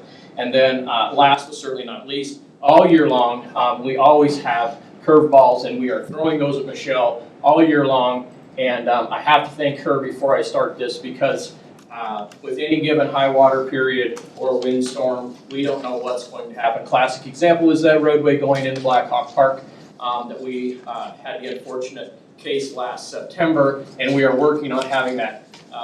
We hope we have a permanent fix by the time camping season starts, or it will blow out again. But we have been working with Michelle to find that funding, and she always helps us find a solution. So thank you very much, Michelle, for everything you do for conservation. We appreciate it very much. All that being said, I want to just run through the general fund here, revenue, then expenses, and then we'll take a look at the capital. I've got a small PowerPoint to help you understand what we'll be asking for with that capital. So as we work down through the revenue, I'm just going to hit on the changes, whether they're reductions or increases. If you see something else in there that you would like to ask a question about, please stop me, ask me. Once again, Nikki is here. If I draw a blank, she won't, and she'll help explain that. So anyway, we should be able to provide you with the information that you need. So I'm going to move right down, starting with revenue from the top. And if you look at 55,200 camping fees, we upped that just a little bit, and there's a couple reasons for that. One main reason, we are working with the city of Cedar Falls. They are expanding Big Woods Campground, and they expect to have that open at some point this summer, so we would expect a little increase in camping there because we're going to have 23 extra campsites that we didn't have before. We also expect, with Casey Lake basically being done, we expect the camping to pick up just a little bit there too, and we think it will. So that's the difference. That's why we raised that up almost 4%. The next item is recreational facility rental, just below it. We didn't drop it by very much, but it really comes down to we do rent out the community room at the Nature Center, Hartman Reserve Nature Center. We've got a lot of restrictions on that for rentals, so we kind of slowed those down, which is okay with me. But that's just, it's not renting quite as much as we had predicted in the last couple of years, so we just pulled it, Nikki just pulled it down to make it more realistic numbers. Cabin rentals, same thing. Cabin rentals are really great, but we do have one in McFarland Park that doesn't do so well. Kind of been watching it over the last couple of years, and I think we're pretty confident that that's where that little bit of reduction came. Just, it's not quite doing what we thought it would do. The next item down is other recreational fees. You'll see that we raised that by about 3.5%. The majority of that revenue comes from programming at the Nature Center. I'll just stop there and give you one quick kind of fun fact. Back in FY21, we came in here and we asked for an FTE for the Nature Center. And everything that we could see, everything the staff could see, was that there was a need for it. And it's always hard to walk in here and ask for an FTE at budget time.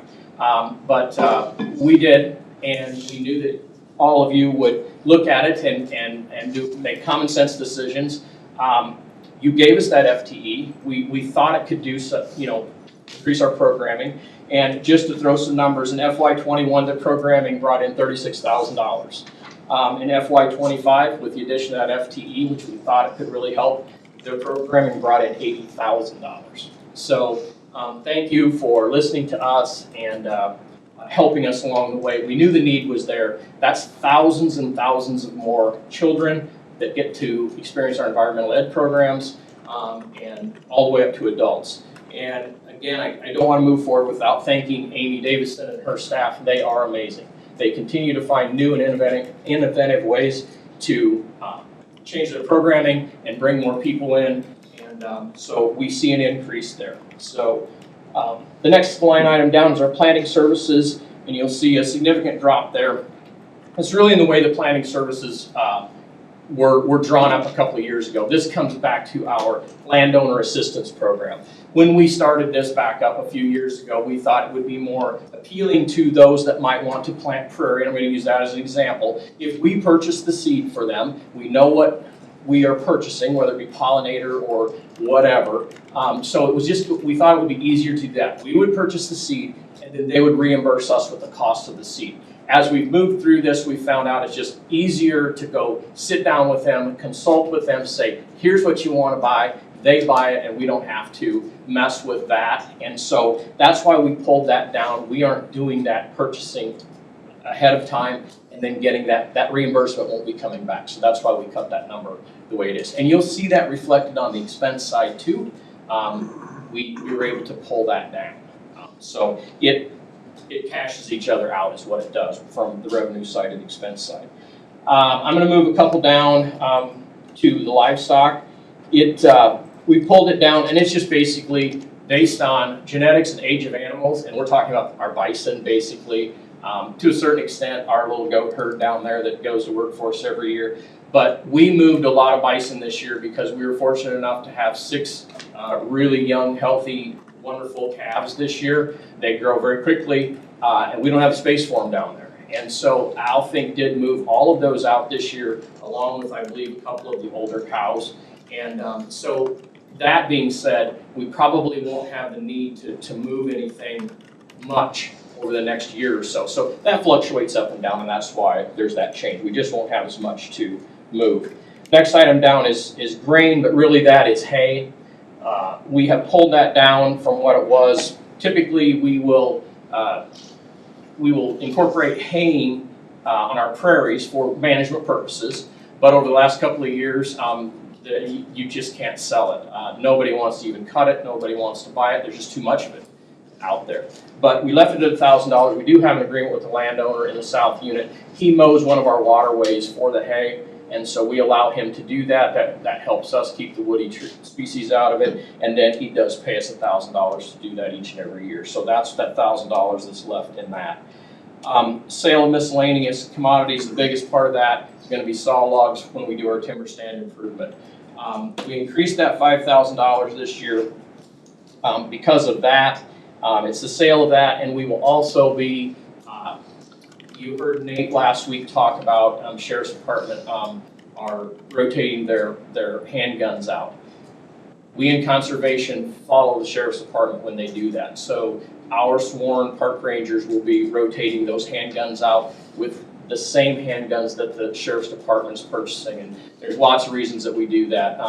They have the armors. They can work on that. They do all of our handgun training for us. And so it's just nice to have the same weapons that they have. And so that's where that revenue, and the reason I'm talking on the revenue side, we will have 6 handguns that we will, we look into trading them in, but we find out that it's easier if we offer to sell them to our park rangers if they want them. We can get more out of them. The trade-in's not good on those things. And that's what we found over the years. That's what we intend to do. And that's why that's on the revenue side. You can move on down then to sales tax, and Nikki lowered that by about 5%, and that's just literally buying gas. We pay tax on it, and then we get reimbursed for that. That's gasohol and unleaded, and that's just a guess on how many gallons we're going to use and the whole thing. And then the sale of capital assets, it's down just a little bit, and that comes down to if we're trading in a pickup, or not trading in a pickup, we're buying a pickup, we're getting rid of one. We found out that selling them on gov.coms is better than trading them in. So same situation. We normally trade mowers in. They have good trade-in value. Once in a while, we'll put those up. If we're getting rid of a gator, it's the same situation. So it's just what we're guessing will be going out the door in FY27 and what we can get out of it from gov.com. So all that being said, you'll see at the bottom of that, those numbers show a 2.33% increase in revenue for fiscal year 27. Any of those line items that stick out, or questions or anything like that? We'll head right on then to the expense side of it. I'll start out with the first change is motor vehicles, parts and labor. It's 3660366. We increased that just a little bit, and it's pretty simple. Parts for vehicles are just getting more expensive. And we've kind of run that line item very tightly over the last couple of years, so we pushed just a little bit to increase that line item. Moving on down to 0444, the printing services. That's very much driven by camping envelopes. That's the majority of our printing. We go through a lot, but it kind of depends on if we end up purchasing some towards the end of the year, we'll have some left over. So it's just kind of a ebb and flow type thing, but we were able to pull that down just a little bit with camping envelopes and some of the, we do a lot of our own printing and things like that, so we don't send that off as much as we used to get done. So we felt like we could pull that down just a little bit. You can move on down to livestock and animals. That's increased just a little bit, and those are vet bills and different things like that for the bison. Hartman does have a lot of animals over there, a lot of reptiles. They have turtles and snakes and different things like that. They need vet care too, and so that's where that line item comes in. Signs, we increased that again just a little bit, and that's just because we're phasing in the new brand. And last year, you may not recall, but we had $100,000 in for signs last year, or what's in this fiscal year. But so we have identified the next phase that we want to move to, and so we're upping that in order to cover that move our brand. Software, that includes our mechanic does have like a vehicle analyzer type thing, and every couple of years it needs an upgrade to stay with the newer vehicles. So that encompasses the majority of the software increase. Minor equipment, it's on there. Again, that goes back to the $5,000 increase is really for those handguns. That's where that falls in when we make those purchases for our park rangers. Moving on down to safety and protective items. That one was, we've got to put, we have a patrol truck that needs patrol lights. And so that's where that increase came. We don't have that very often, but we do have a new truck and we'll get those installed if we move that through. Recreational craft and supply, we raised that again, and that goes back to the Nature Center programming. Those are just supplies to keep that thing running. And as they increase their revenue, we have to increase their recreational supplies. License and permits, it really comes down to, we have 5 or 6 people that do have pesticide applicators license. So you use cost for that each year, and so we're covering the cost of that. And then professional services, that encompasses a list as long as my arm. But the major changes, the reason we upped that, the big changes, we have 2 safe rooms. We have one at Hickory Hills and we have one at McFarland Park. There are generators in there that need to be inspected on a regular basis. And I will have to say that due to a problem we ran in with the generator, we found out they weren't being inspected. And so once we worked through the problems at Hickory Hills with the generator and all that kind of stuff, we had to get those things back online. That's like $1,350 to have those inspected on an annual basis. And so that's a big increase. We did purchase that lift last year. It's been so helpful to us in a lot of ways, but it does have a $500 inspection fee that has to be done annually, so we increased that there. And we knew that was coming. There's a fire pump situation over at Hartman Reserve Nature Center. If you didn't know, it's a fire suppression system that had to be put in there. That pump has to be inspected every year. That was a $1,500 charge. They've raised it to $2,000, so there's another $500 that we ran into. And then the other big part of that increase comes to our partnership with the City of Cedar Falls and running Big Woods Lake Campground. We do take all the revenue from that campground with the exception of 5%, which is pulled out of the gross revenue and held in a maintenance fund for repairs, whether we have water line repairs or anything that happens in there. So if we increase the camping revenue, then that 5% is going to go up, and we have to actually then send them that money, and it shows up as an expense. Moving on to health services, that increased just a little bit. It's not a lot, but that encompasses water testing for 2 of our parks. McFarland Park is still on a well, and so is Signal Cove Park. Hearing tests that we have to take, drug tests for employees, different things like that. That's what that encompasses, and we just saw a minor increase in that. We were able to lower the rental fee, which is just down a couple of spots there, and we did that because the majority of what we rented, we used to have $2,000 or $3,000 or $4,000 in there. We were always renting lifts because we needed them so often with the purchase of the lift that we have. We've cut that down to $1,000. A lot of that gets used when we're pouring concrete. They'll rent those buggies because we have a lot of remote areas, and that's what a lot of that rental money will be used for, more than likely anyway. Miscellaneous repairs, that's our construction material.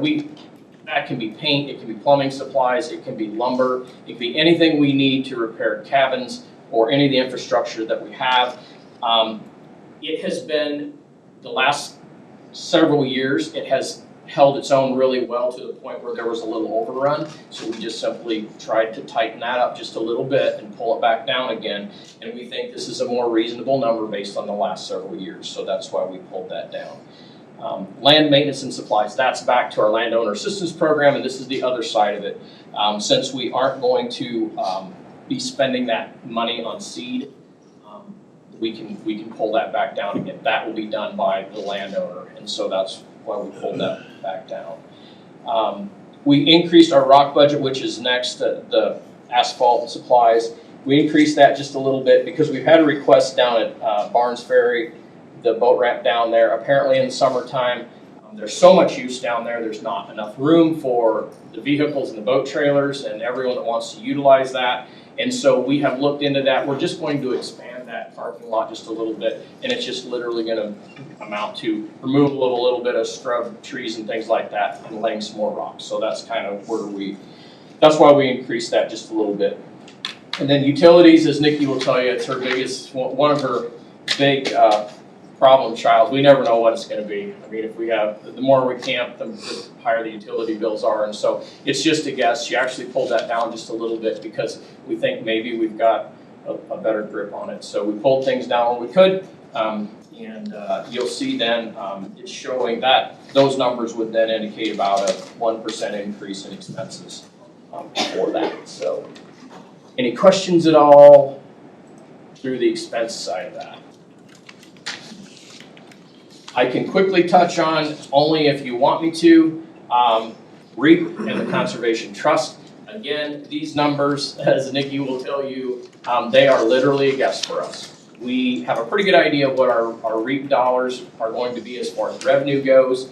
And we have somewhat of an idea of how we are going to be spending or pushing some of that out on the expense side, but it's just a day-to-day thing. Donations, we don't know. We're taking a guess.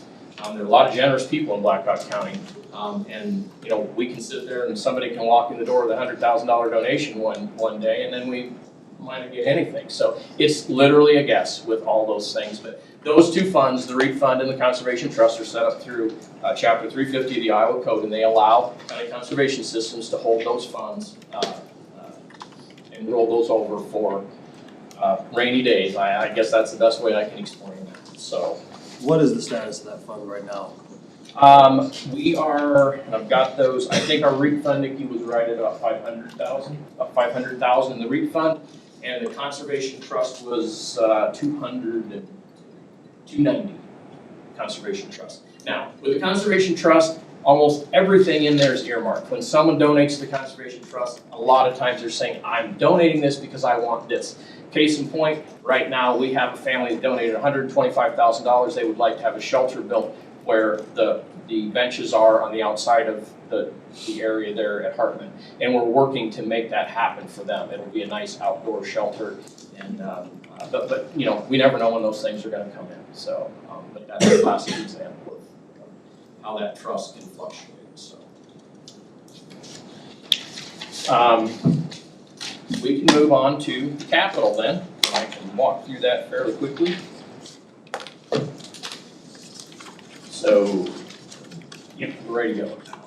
Hey, Mike. Yes. I don't want to drop this on you, but we got the camping revenue, but do you have the number of campers that came through? We would. I don't know from just off the top of your head. I don't know. We Okay. keep units when we've got those. Yeah. It doesn't fluctuate a lot, and I can send those to you, Justin. Yeah, whenever.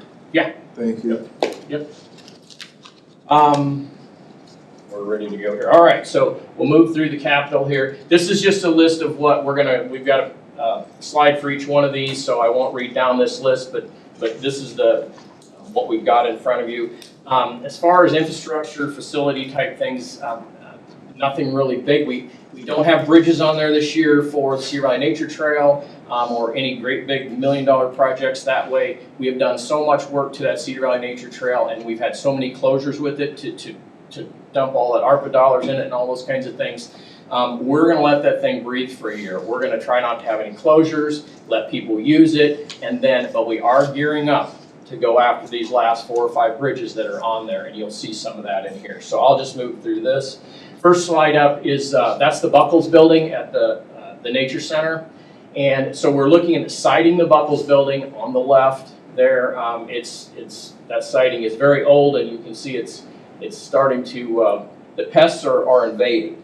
The west wing of the Nature Center itself, That's the old part. That wasn't part of the $3.1 million addition, and we want to match that up. It too is old, so we have those two on our list. We'd be using cement board siding, and with each of these slides, you'll see down in the right-hand corner the estimated cost. So we're looking at about $95,000 for that. Hickory Hills. Hickory Hills has been short of storage for many, many, many years. We have made some really nice purchases for equipment for them, as in a small type loader and all the equipment that goes with that. And I really shudder when I go down there and I see this equipment not having a place to be inside. It eats it up, as we all know. And so I think this is more my idea than anything else. I would like to add some storage to the shop area at Hickory Hills. What they have right now is cold storage. It's like 35 by 40 foot cold storage. That's all they have. They can't even get all their trucks parked in there. If you remember last year, we had a hailstorm. Some of their trucks were parked outside. They nearly all got hail damage. This would help with getting those things inside each and every night. So I think it's vastly needed. And we think that 60 by 40 would run around $80,000. This is the park ranger house at Blackhawk Park. This was one of the modular homes that was brought in 2009 after the 08 flood. It's in need of a roof, and we've been putting steel back on everything. It just seems to last a whole lot longer, and we haven't had any problems with it. This has got 17 years on it. You would hope that shingles would last a little longer than that, but this was a modular home. Don't know what kind of quality. It all came with the shingles on and everything else. We got 17 years out of it, but it's experienced a couple of leaks along the way. We have one main stairway left at the Nature Center, and the picture to the left are the stairs coming off the east end of the building. If you came around that way, we wanted to show the new steps that were a part of the erosion control because they are absolutely beautiful and very easy for the public to use. The ones on the left side, we're gonna have to do something with them, so we would like to get that in there and get those steps taken care of. We are ready to run new electric lines at McFarland Park.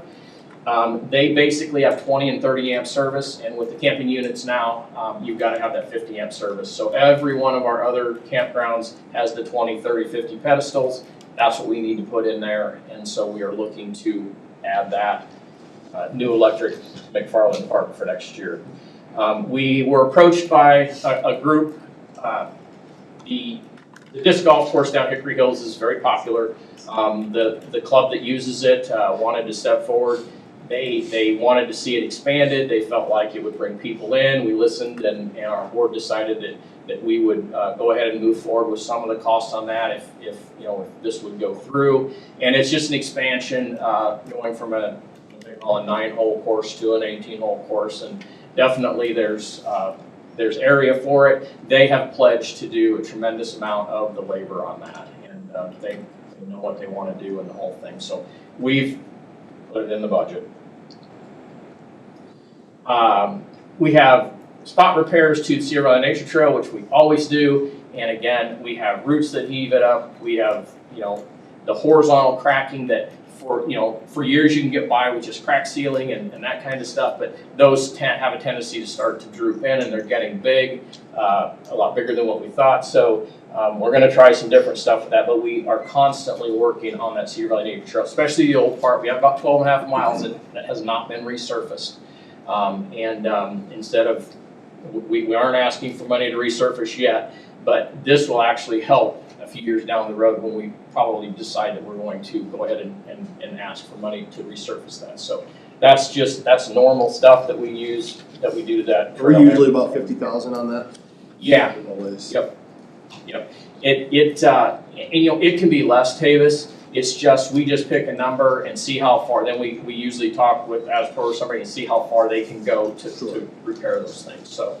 Mike, is it, long-term, is it cheaper to look at concrete than asphalt and stuff like that, where the roots keep popping up? There are kind of arguments both ways. The concrete definitely keeps the roots from lifting the trail. It definitely does. It's a little more expensive to run concrete, and when we did the the 9.5 miles with the ARPA dollars, you can talk to different directors everywhere, and some say I'll only use concrete, others say I'll only use asphalt. But it's just slightly more expensive is all, but it's always a possibility. Seems like it lasts longer. Yeah. Concrete. Slurry leveling, this is another way to handle those horizontal cracks. If you have gone to the entrance road of Hickory Hills, you will feel that in your vehicle. What started out as little horizontal cracks that were dealt with again, the crack sealing, they've developed over the years into, they slope down now and they're about this wide. You can't fill them, you can't crack seal them anymore. And so we talked with the company and they've got what they call this slurry leveling.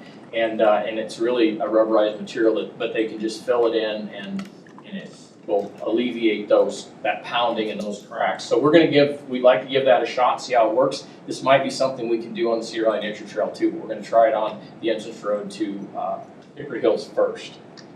See how that goes. This is the area, this is the shop at Blackhawk Park.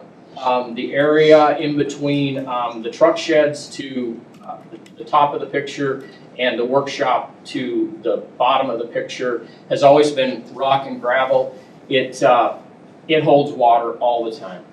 Whether it's melting snow or rains, we've always got a lake in there. We've tried to grade it to get it out of there. We tried, at one point they tried a French drain system which lasted about a month and it plugged itself back up again.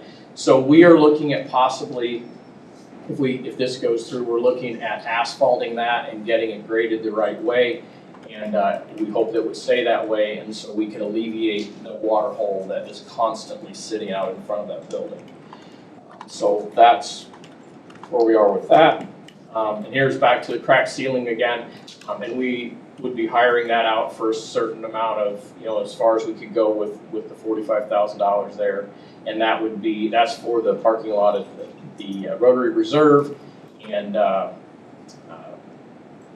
Hickory Hills, the Hickory parking lot.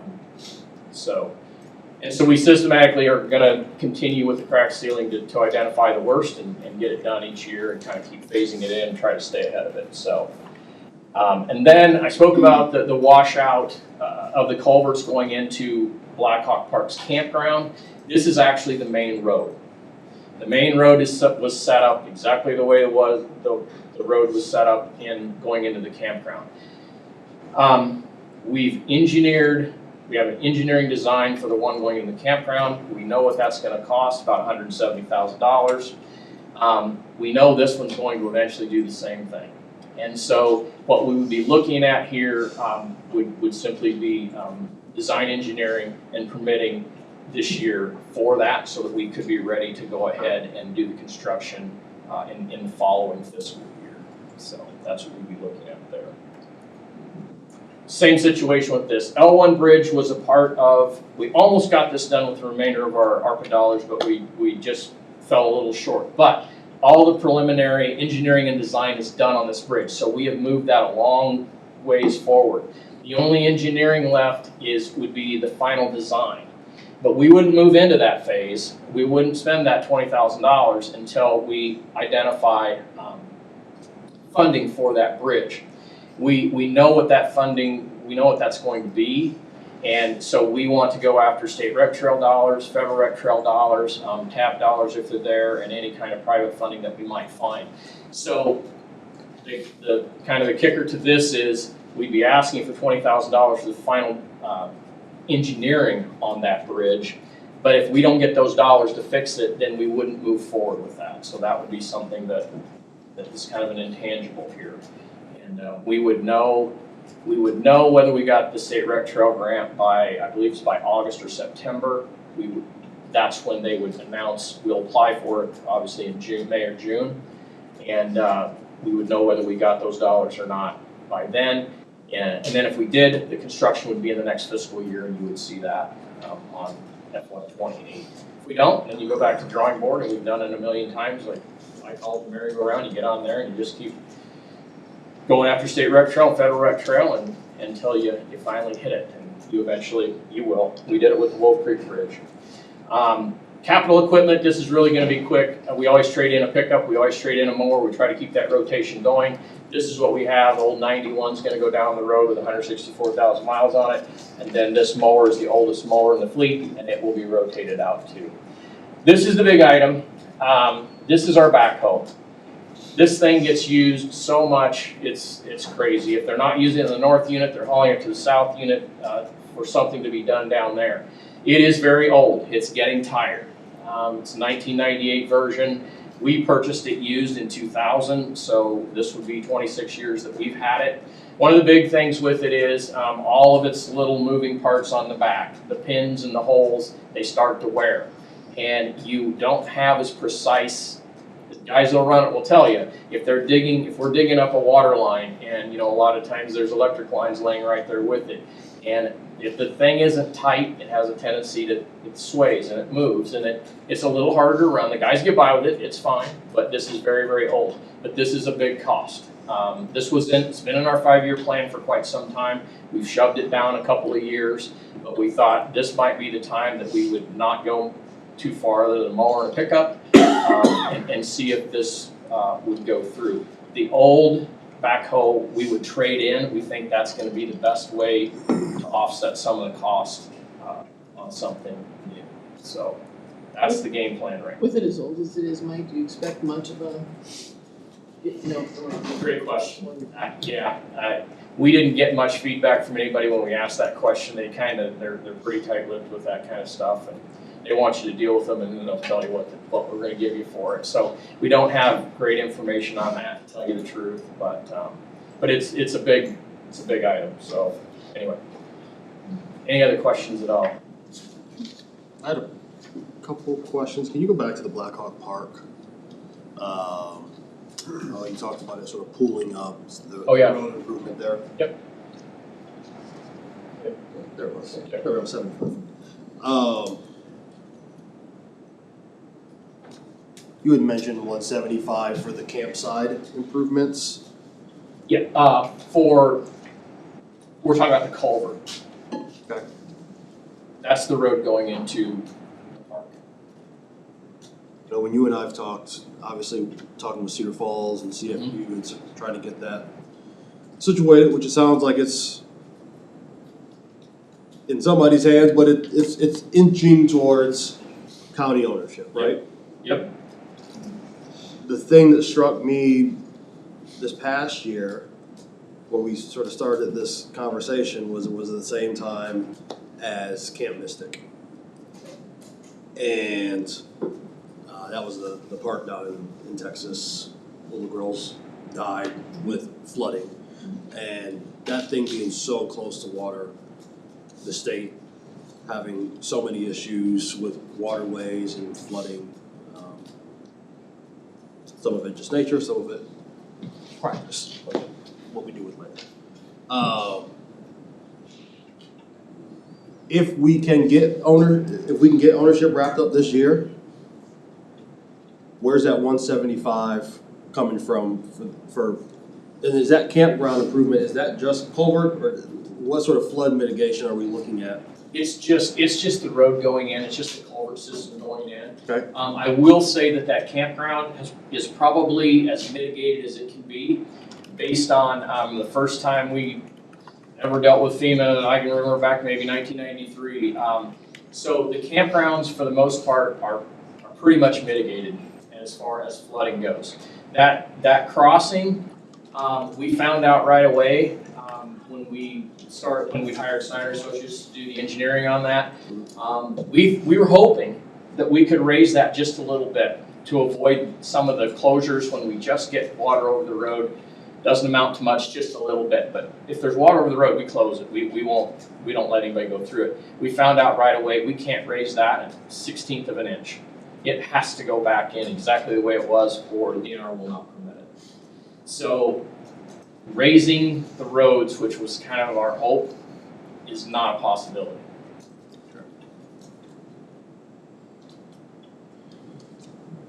Especially because largely the park serves as flood mitigation for the larger area. Correct. So there's more we did there, the water would just go into Cedar Falls downtown.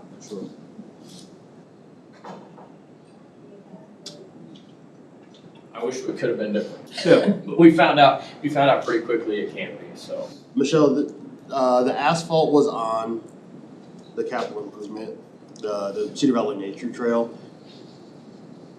Depending on where this all shakes out, I think my preference would be for that to just come out of our general, I mean, if we're putting 50,000 in annually, if we can budget it into operational, at that point it is operational, it's not.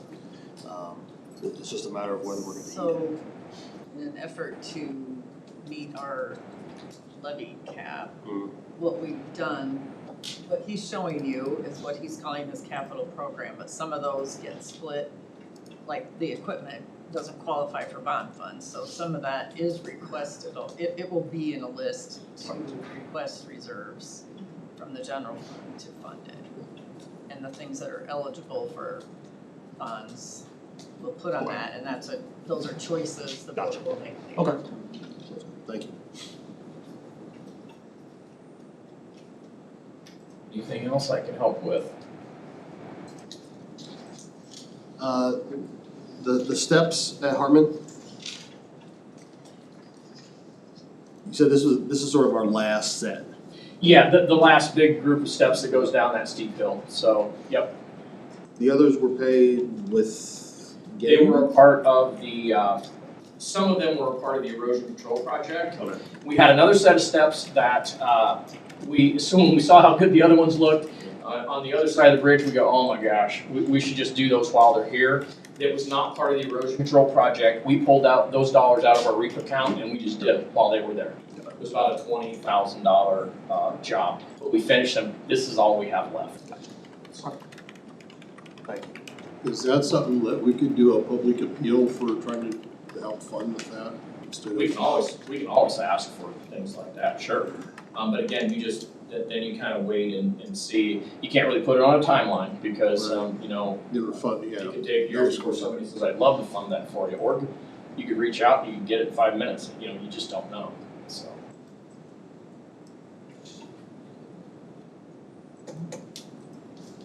All right, thank you very much. Thank you. If you have any other questions, you can give us a call. Second on the list is Human Resources, and Jan Fesenmeyer.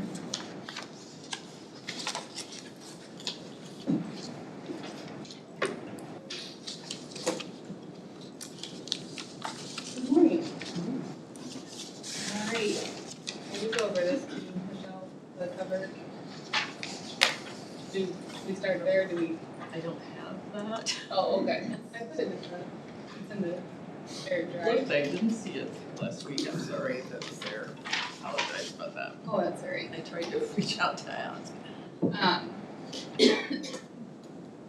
Okay, well, Do you have it electronically? it's in the shared drive folder budget. Do you wanna stop? I can just, why don't you just let me get it? That's right there.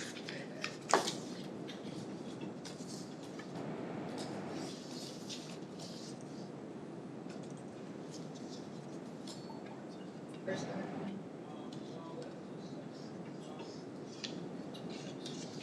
Okay. All right, so I'm here to present the budget for fiscal year 27 for the Human Resources Department. My name is Amanda Fesenmeyer, serve in the HR Director role. We've updated some things to this cover letter sheet that you can see here. Number one, including our mission, the county's mission and the core values. At the top of that, previously we just had kind of our purpose statement, but you can see there that those are reflected in this document as well as in our, we've been trying to continue to use this mission and the core values, update it and reflect it in all of our tools. The big one being new hire orientation. One that we haven't really touched on is the performance management tool. And that's, I'll kind of get into that a little bit later here. But as you can see, the purpose, we want to deliver quality human resources services and support to the Board of Supervisors and county departments that result in effective and efficient government services for our communities. County operations are dependent upon energies of a 400+ workforce that is responsive, dedicated, and engaged in developing trust, building relationships, and delivering exceptional service. We take pride in being part of a public service team and believe each employee contributes directly to the county's growth and success. I actually think the purpose statement aligns pretty well with our mission that the board adopted and that worked through. But we may be tweaking that in the next year. And I want to just touch on a little bit on the statistics. So previous years, I normally report on how many new hires we've had, how many applications we've seen, and our turnover. But this year, I wanted to focus on something different around retention. So kind of drew up these data points from the past 5 years. But retention rate is different really than turnover. Okay, they're similar, but they're not exactly inverse of one another. But it's the percentage of employees who remain employed at our organization over a certain period of time, which we look at that usually on an annual basis. Typically, a good employee retention rate is 90% or higher. Of course, there are some factors that may impact that. But as you can see, this last fiscal year, so this is reporting through June 30th of 2025, that our retention rate was 88%. How we figure that is we look at the number of employees at the start of that fiscal year, which would have been July 1st, 2024, and then we look at the number of employees at the end of that year, June 30th, 2025. We remove the new hires for that year and divide those two numbers, and that gives us our retention rate. So you can see over this time period each year, we had some as low as 82, 83%, but some, most of this, even this recent year, where we're nearing that benchmark at 90%. So we just wanted to share that, and kind of also sets it up for our focus, where we're trying to, not that we're not focused on fulfilling roles and bringing in new hires, but one thing that we want to really drive a lot of focus on is how do we retain our current workforce, the current talent pool that we have, to continue to develop them and to meet their needs. So, then we'll go right into the budget. Thanks, Michelle. Okay, so I don't have a presentation, and I just have a few kind of changes here. Our budget is one of the smaller budgets. We don't have a tremendous amount of operating expenses. We don't have a tremendous amount of capital. So as you can see here, revenues, that is $4,000, really represents assessors. We did talk about in the last year, this has kind of been a moving target, where how many hours did you spend in HR supporting the assessor's office, and we recently discussed changing that to just being a flat rate, that we provide a certain amount of services. So I've talked with TJ a little bit about that, and Michelle.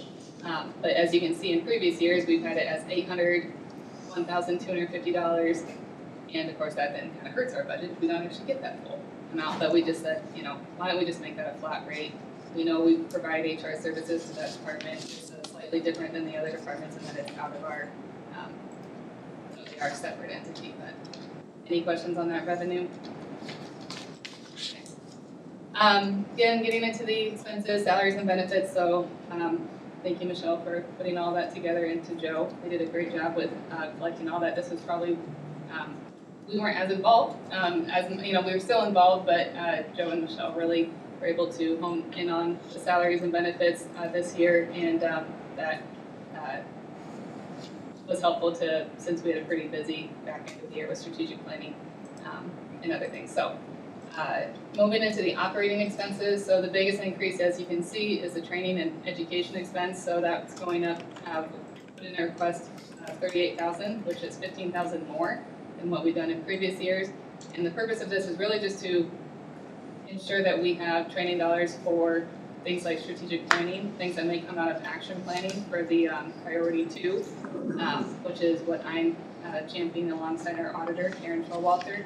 I just don't want to get in the position where we come back next year and we want to do another leadership university and we're having to ask the board, well, we didn't budget for that, so how do we pay for that? So whether this belongs here in HR or if it's somewhere budgeted in the board budget, I just want to kind of have some amount there, since we do plan to continue to expand on the leadership university, at least in the probably next 2 years. Dues and memberships, that hasn't really changed. Mileage and travel expense is the same, so several of those I can go over. But the next really big change would be the software. That $900, that is the ChatGTP software, that the membership or the license that we purchased, the professional license for myself, Anna, and Sherry under the AI policy. And we have been using that from time to time, so this is our first year, which we want to include that for next fiscal year. The next major increase would be professional services. That's actually $11,000, well, hold on, let me scroll up here, that's originally $9,000. I think I actually had it going up by $6,000 originally, but I do see it shows going up by $11,000. But again, two things to consider here. Number one, we would like to have our employee handbook have a legal review. It hasn't been done in, I think since I've been possibly in HR. Especially with policy review, most of our policy review has been focused on board policies. I anticipate we'll transition to employee handbook possibly in the next fiscal year. And there are some policies that would be helpful to have legal review. Ballparking that costs me about $5,000 to $6,000. The other chunk of this, I don't know again if it's appropriate in professional services here or if it's in the board office, but we will be having negotiations for just wage reopeners with all of the unions, and we want to budget for that professional services. I don't really have it, I think this is the first time we're only really doing wage reopeners, so it won't be the full scale with Alders and Cooney as in the whole contract being renegotiated, but that could be anywhere from $5,000 to $10,000 depending on how those negotiations go, and those have to be completed by March 2027 for the fiscal year 28. So that's kind of, again, just want to make sure those things are accounted for, whether it's in HR or board's budget, but and then utilities, I don't, that just fluctuates, but those are really the major changes in our budget. So available to speak to any questions. I will say the advertising, and you see that for $2,000, I think that's something we could maybe remove or reduce just because I think Gabby and our departments have done a nice job of aligning all of the messaging that we've had. And that was put in there before we had the marketing position just to kind of help push some things out on social media. And I think with the following that's increased and even the some of the feedback we've gotten from different departments, plus we also have that job advertising campaign that was authorized last year into this year for a handful of those departments that have really difficult roles to recruit for. And so I think we could, that could go be reduced a little bit.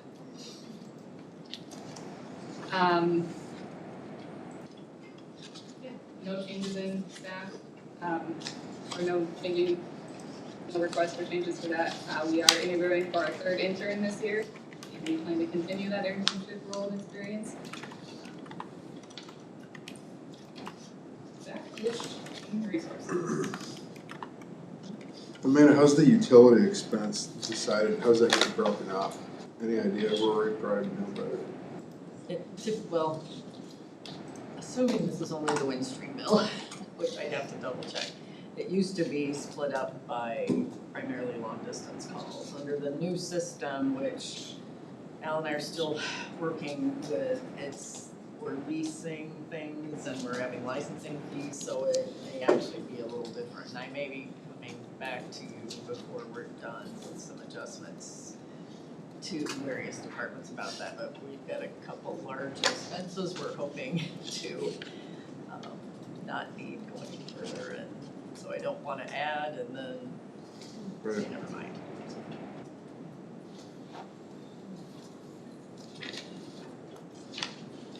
Would you be able to give, like, take me through, like, after this, a crash course on the chat GPT stuff? I'm just curious, like, how you guys use that. Sure. Yeah, a lot of it is just kind of, some of it's just, how do I frame this all-employee message sometimes, right? It's like, we get materials from, for example, like WellBeats, that platform that the board, has supported and purchased. Sometimes it's just, how do I condense all of that into a better email, or sometimes I've used it for, honestly, coming up with proposals like the wellness incentive program. I used it to kind of help me craft some of that business case, I suppose. But yeah, certainly, Anna uses it pretty frequently, I would say, in a lot of our communications, and Carrie's been exploring it more too, but we did it where we threw all the contracts in there and said, can you find us, what's different between each contract, or what's the overall wage increase, and it does it pretty quickly as opposed, so those are some of the examples that we use it for. What do you think the accuracy is on that, as far when you start throwing numbers in? I think it's fairly good if it's pretty explicit in the document, but you have to tell it the right thing to look for. So you always have to verify that. I mean, it was pretty impressive. I think Anna did it last year, where she threw all the contracts in there and just put out a table. And it was accurate as to what the wage increases were for each collective bargaining agreement. But if you start asking it more and more in detail, it gets a little blurry. So, yeah. But some of the, those are some examples of how we've used it. Rewriting documents is probably the easier of it, sometimes when you're doing that search and you want to rely on information from it. Right. So that's, but yeah. I mean, policy review even sometimes, if it's like, okay, what am I really looking at here, or, help me kind of craft if it's it would have been helpful for like the telework policy minister, instead of us finding 10 different ones from 10 different cities and counties and state agencies to then compile it, it would have been nice to say, can you write me a telework policy for public sector, those are just kind of some examples. You find it to be, in general, a time saver? Oh, definitely, yeah, I mean, it's I don't know the exact amount of time it's saving, because we aren't, I wouldn't say I use it every day, but there are definitely some projects that are just, it was a good idea to have the AI policy, and, I can see where the efficiency is helpful. Oh, I think so too, yeah, it is. You can get kind of lost or carried away though at the time, depending on how far you want to dig in some of those things. Yeah. Too in it, but yeah. And then we don't always want us to come off like we're sounding just like AI. So again, it's not like we're just copying and pasting, but it does help us to craft some things together that to carry out for employee communications or as we come to the board with different initiatives or concerns. So. Helps do those extra brain cells you keep. It's more like calling it out once in a while when it's wrong, and then make it have to dig a little further, but it's a challenge. I think job descriptions is another one that I was kind of teased that we do the old AI where we find all the job descriptions out on the website and then we compare as opposed to just plopping those job descriptions in there and saying, tailor it to Blackhawk County, include like the mission, things like that. But so we're continuing to explore how to use it, but we appreciate being able to explore that. All right, thank you. I can answer any more. I think Anna could probably walk through some more examples. She's kind of been the leader of our group.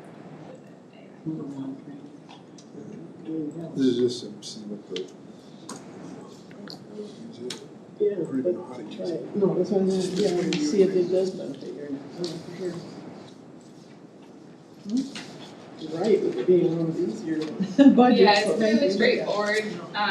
If you don't have any other questions on the operating expenses, there is just one other thing I just wanted to mention as to, really it's that wellness incentive program funding. And I don't have it necessarily up here, but we've been talking quite a bit about that and how we want to position that for future years. We just completed our last focus group with on a wellness incentive program to kind of ask employees, what kind of activities would you do? What kind of rewards would make sense to you? And we have the survey, of course, so I would like to bring that to the board back to look at. It's not really reflected in our budget because it's kind of trying to figure out what funding bucket makes sense. But again, this is not something new that we're coming up with on our own. I mean, these are wellness incentives around in other organizations, agencies. I did get a range as to the actual funding for like a third party to manage that, the profiles, the tracking and all that. It can range anywhere from $15,000 to $50,000 is kind of my initial estimate. If it's going to be upwards of $50,000, it's likely because your wellness incentive program is going to include health coaching, or you might bring on-site coaches, or there might be even that virtual coaching. Not saying that's the direction that we'll go, but it could. That's just to kind of help explain some of the higher costs associated with that. But, the idea would be to get approval in this fiscal year 27 budget to have an RFP for vendors to bid on and to submit proposals for a wellness incentive program to support our workforce here. And then for the following year, fiscal year 28, because any rewards that would possibly time off or supplemental income, we would have to negotiate that for sure with the two public safety unions. And so I'm estimating anywhere from $100,000 to $200,000 in annual rewards and incentives to begin in fiscal year 28. But that, we would first have to negotiate that out at the table. For the non-public safety, I do believe it would be a prohibited topic, at least for the, any dollars, because it would be considered supplemental income, but we'll see if, make sure to run that through our legal counsel. But it certainly like time off, which that ranked as the highest on the survey. People, if I did these wellness things, I earned, additional time off. That could be something that we discuss. So, but it doesn't really, it's not reflected here. It could be in the self-insurance fund. It could be under the, general levy, maybe board, I don't know, supervision or a different area, or even supplemental. So I have Sherry kind of working on that right now, contacting other counties and cities for a little bit deeper dive in how they fund those programs and those incentives. So. And you said the training and education line Mm-hmm. got on here, that's Yeah. Leadership, accountability, TED, that sort of where you're. So yeah, some of it could be we talked with departments, and I said, if they could put in their budget for about $1,200 for an employee to attend that. I don't know that everyone has done that, but also, so some of it could be Leadership University. Some of it could be, we have the Accountable Culture Management that's kicking off, which is going to be using the next round of GAP-N results. And so some of the training may be around that as well. And some of it could come from, again, priority 2, depending on what the team identifies as. We just want to have kind of an amount to be able to pull that lever and not come back to the board and say, well, we didn't budget for it. So it could be leadership. I would anticipate most of it's going to be structured around strategic planning or action planning in the professional development and culture of accountability. So, but that budget started out when I first was director. It was $7,000, and that was HR's training for the 3 of us and the whole county. So most organizations budget about 2 to 5% of their payroll. I mean, that's again private, public sector. That's a pretty broad range, but and I would say most departments do have a training budget, but we're trying to kind of fill those gaps with, especially professional development training, not necessarily coming in and offering training specific to law enforcement, specific to elections, specific to treasurer. It's really that professional development side, which I think strategic planning has really kind of elevated through that process. So, but that does include that 30. Yeah, again, it costs us about for HR to go to those conferences or to get our training anywhere from $5,000 to $6,000 for annual training, and then or it could be continuing our SHRM credits that we have to maintain on those for our credentials, and then the rest really is kind of different training that we offer. Some of it aligned with strategic planning, some of it not. Right? There's other things that come up. Reasonable suspicion, ADA, FMLA. We try to do manager trainings and employee trainings. Next year, we're partnering with the Sheriff's Office to bring StrengthsFinder, which we did a few years ago, to all of county departments, but it's very difficult to get dispatch and sheriff just because of the nature of their work. But Nate and I were able to kind of work out a deal that I'll pay for 1 session, he'll pay for 2, and so that kind of reflects this as well. And then also Unite Committee, again, I got that culture kind of assessment from Top Rank. I think this could be another bucket that we could, because Unite Committee doesn't have a budget for any of their training, but that's an area that we want to, continue to educate employees, and especially those members of Unite Committee as to what kind of work that we can do and to support the county's mission as well as Unite's kind of purpose. So we have a few options to work with, but we do need some funding. No, Mandy, thinking back, we had a discussion about printers and renting, buying. Are you guys leasing your copy? No, we bought that outright. Okay, so that's not anything you gotta worry about. Nope, no, not, no. I mean, if something, they always tell you, well, if something happens to it, Right. then okay, so, hopefully nothing happens to it, and we just bought it less than a year ago. But yeah, I suppose if it totally fails, then we'd have to come back, because we can't operate without our fax and, printer, but, no, we don't have a lease or anything in there. Okay. And we don't heat it up too much, so. Bringing us some. I just want to get a history from the training standpoint. Is it tracked at all the various types of training that are offered, like whether it's in the department or collectively with your budget or our budget, or how much, what the dollars are that we do for training? Is it just categorized that way or no? I mean, not that you couldn't do it, I just. Yeah, so it would be easiest to determine what we pay for external trainers. That's really like what's in this line, and other departments have some of that in their budgets as well, but it would take a little bit of work, but. Yeah. And The internal, we don't have a trainer that comes, I don't have any way to track that, I don't think. we kind of looked at, there's this kind of guideline, it's like workforce training, 70% is just like on the job, right? You come, you get oriented with the job, on the job training, 20% might be like a mentor or a peer or something like that, and then 10% would be like classroom coursework, actually, like what I think of as what that 0256 line actually represents. But that's one thing, even in action planning, we've been having some conversations about how do we have visibility, how does the board have visibility to the cost of training per employee?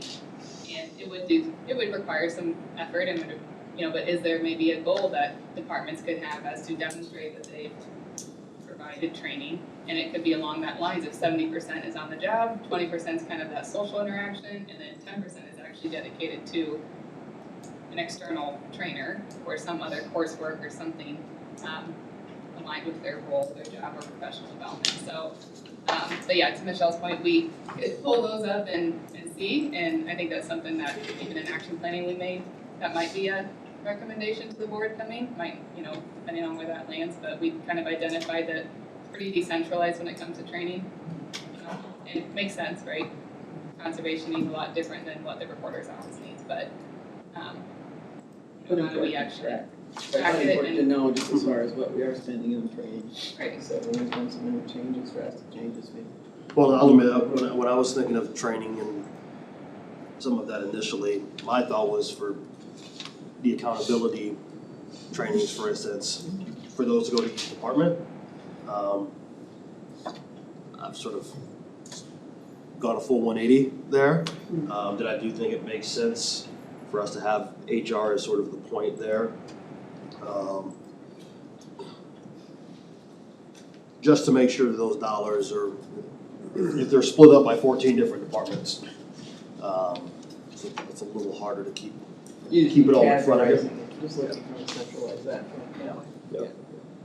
But departments are looking at it. I mean, department heads typically would be the ones deciding. Yeah, but, what, where. and there is, the accountability, for instance, is much more cross-vertical than, weapons training, for instance, that. Right.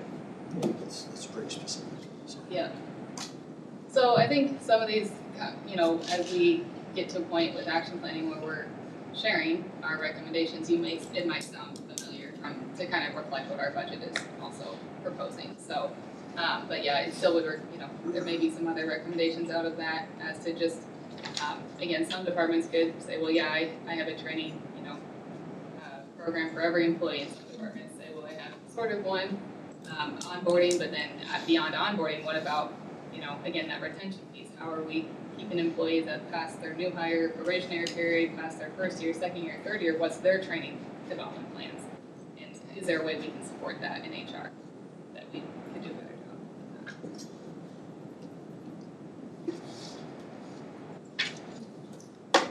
So it would just be that wellness incentive program. Again, I would like that to be part of fiscal year 27 so that we're ready to roll out fiscal year 28. I know we need to do some more evaluation of it, but that isn't reflected in here, but I just wanted it noted as to, so it just doesn't get lost in all the other items. And, When do you think that'd be completed, the evaluations you're doing or the collection of information? I think we're at a point where we could share the collection of information from employees on the survey and the focus groups. And then the next step would be, do we have permission to then ask for bids? And you mentioned you were checking, or analyst, someone was doing some checking with Oh, how sure. the counties, what they're doing and how they're funding it. So Cherry is looking at it, I asked her to kind of explore, how are they funding this? Where are they funding it at? And on the reward side and the actual,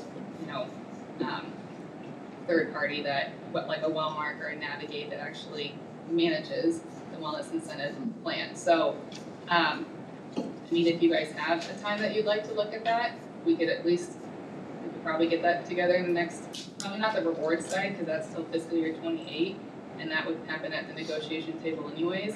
But I've collected some initial data, and what I gave you, 15,000 to 50,000 is pretty, I mean, I know it seems like a large range, but it just depends on what we want in there. And then the 100,000 to 200,000 for the rewards and incentives, we could kind of narrow that in a little bit better, but again, this is a voluntary program, so it's not gonna be 100% participation, and we wanna kind of start small and, but yeah, I could talk to Jerry about, I didn't really tell her she had to have it ready next week. No, I'm not trying to You rush know. you, I just wondered when you said you're still collecting some of that. Yeah, we are, I mean, I think it would be to present to you, the information from employees from the focus group, the survey, and then, here's kind of what we've benchmarked with other agencies. And then, do we have approval to move forward, for an RFP? So, okay, any other questions or? Thank you very much for consideration of our budget, and if you have any other questions, we're available. Thank you. Thank you. Next on the list is the treasurer, Linda Hinsman. Good morning, board. Good morning. It's hard to believe it's already been a year. I feel like I just stood in front of you yesterday, presenting last year's budget. Here we are again. As you can see, our treasurer's office purpose statement out there. Basically, the treasurer's office purpose is handling vehicle services, collection of property taxes, and safeguarding investing funds. The treasurer's office has not made too many changes to our fiscal year 27 budget. And I'm just gonna kind of go down through the list. We'll start out with our revenue totals. To start with, our auto registration as a standard procedure, we generally increase that projection by 2% each year. And that's just the changes of the registration fees that come with everything. And let's see. Our next one down is gonna be our motor vehicle stops category. We show a decrease of 75%. This is due to the city of Waterloo sending over fewer parking tickets for our office to collect. I'm not sure kind of what happened. I think our change happened when they got the new street meters, so I'm not sure if they're utilizing a different program for their collection services now, or what they're doing, or if eventually we'll just get bombarded with a whole bunch of tickets. That I'm not sure, but. I don't think they're writing tickets. What's that? I don't think they're writing tickets right now. Oh, really? Well, let's not tell you. He was out the other day. So, because of that, that's why we're kind of we are showing the indication of 75% decrease on that. Our interest on investments, I'm actually gonna skip that category right now. I'm gonna leave that one for the end. I'm gonna skip over it just because at that point, I'm gonna pull Billy and Michelle for their expertise on that category. I can get you part of the way through, but they're gonna have more of a reasoning of why and how we came up with that calculation. Our next one down is gonna be violation of fines. We show an increase of 500%, and this one is due to our security guards enforcing the parking lot limits and rules, which is resulting in more collections of tickets being written. So that completely increased from what it was a year ago on that one. So that's definitely made a difference for us.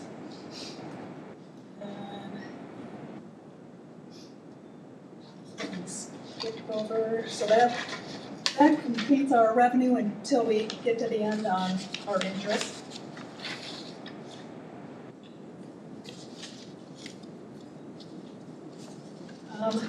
The training and education. We're asking for an increase of 30.43% to further our leadership training.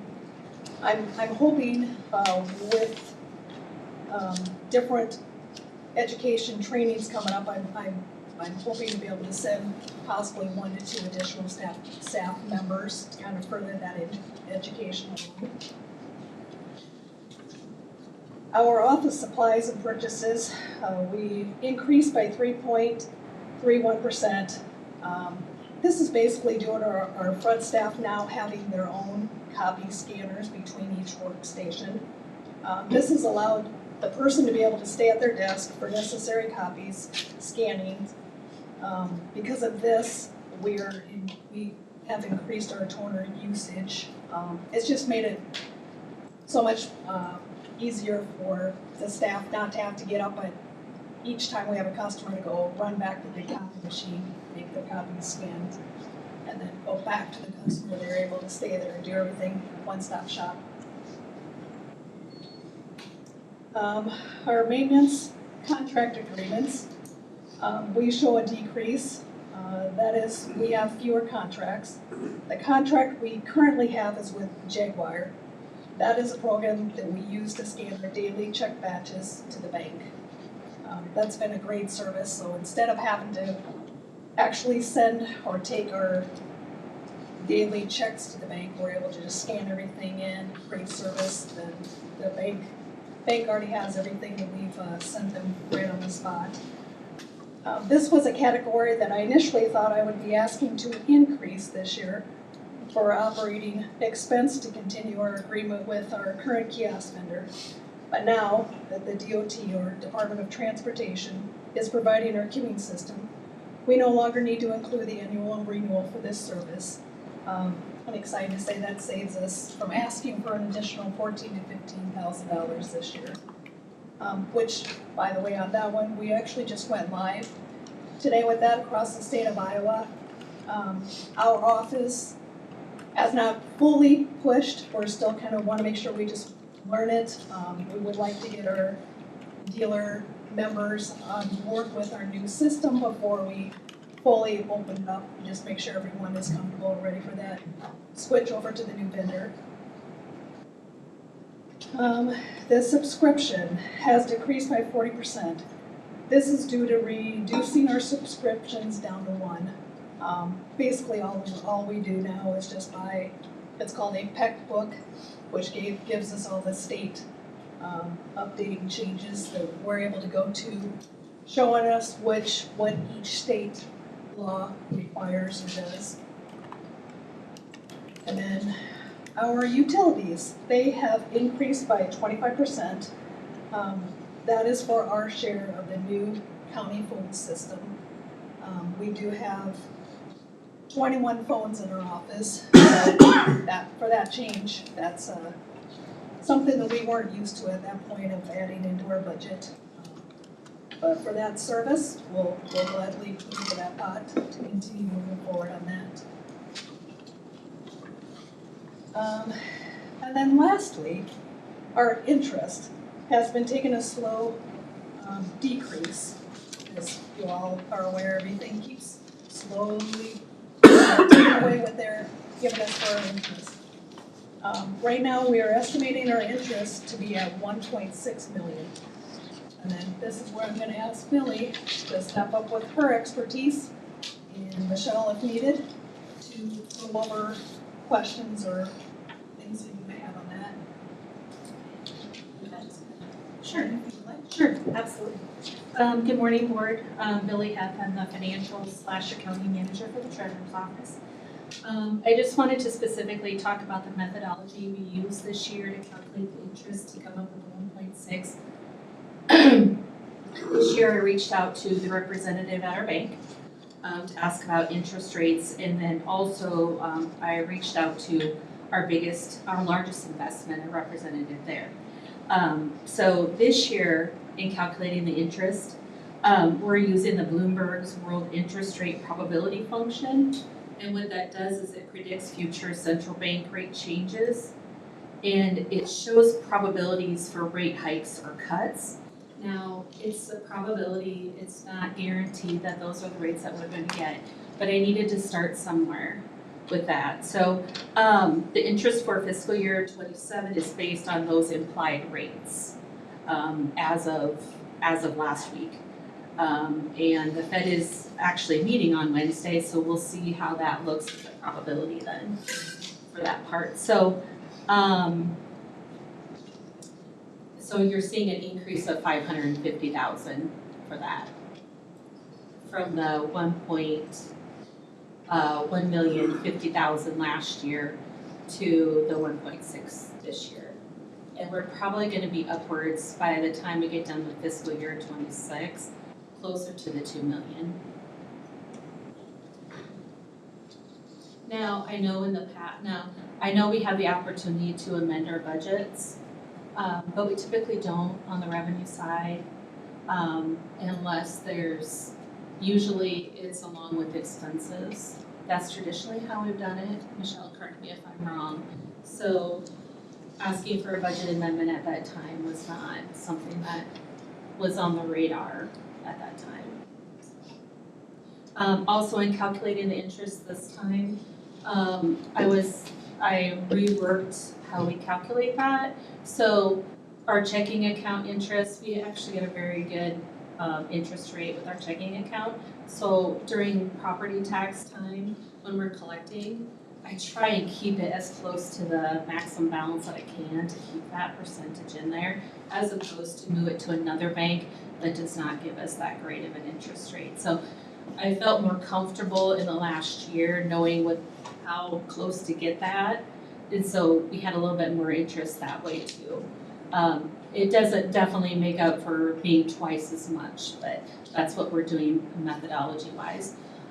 Also reworked, so I talked about the checking account, so I figured in how much the checking account would be. And then iPay is one of our largest investments as well. We invest in iPay. That's where our bond money is also sitting in iPay. And then the rest we have invested in CDs and money markets. So, and actually next Tuesday, I'll be submitting a board request to add our semi-annual investment report as well as our semi-annual treasurer's report. So you'll have more information on our investments at that time as well. Almost done with that. I just need to get it done and have Linda review it. So. Billy, knowing we got all these buckets and 30 different depositories, will that report next week kind of give us an idea what dollars, what's interest is coming from, what buckets that's coming from? Yes, it does. It breaks it down into the major categories. Okay, thank you. Yes. It's more in categories versus specific investments. But if you want to come down sometime, I could show you the breakdown of all the investments, because we track those. All right, thank you. Anything you want to add to that, Michelle, as far as investments? The only thing I'll say is we are still working on that. And really developed some new tools, so it's possible we'll come back with an adjustment yet, either up or down. Kind of, we're hearing there might be a couple more rate cuts in 2026, and we think what she's used for the implied rates hopefully has that factored in, but we're just gonna continue to keep an eye on it. And also to the meeting next week to see what the Feds do. It's interesting to hear, yeah, see out what the impact or up or down or whatever, that information. And I want to thank Michelle for sitting down with us, and we were able to retool that previously before meeting, but it's nice to have Michelle also review it as well. It's nice to have another set of eyes and with that much experience, so I appreciate that.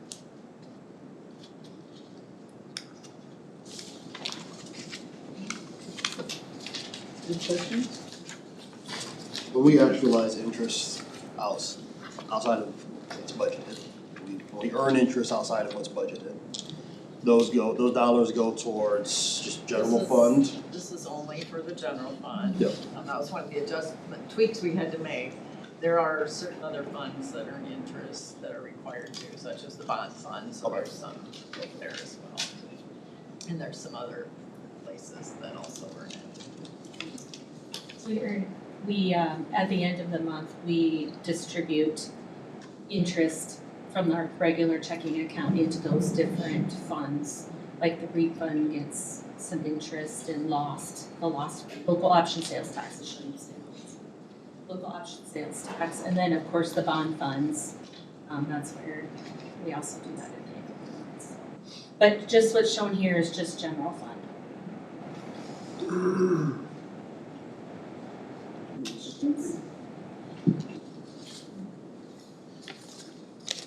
Thank you very much for letting me come up and explain that.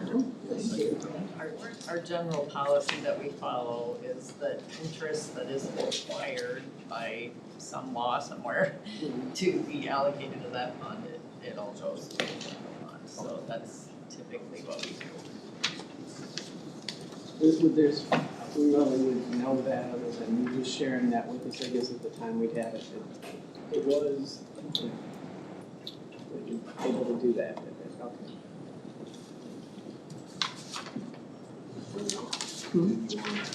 Sure.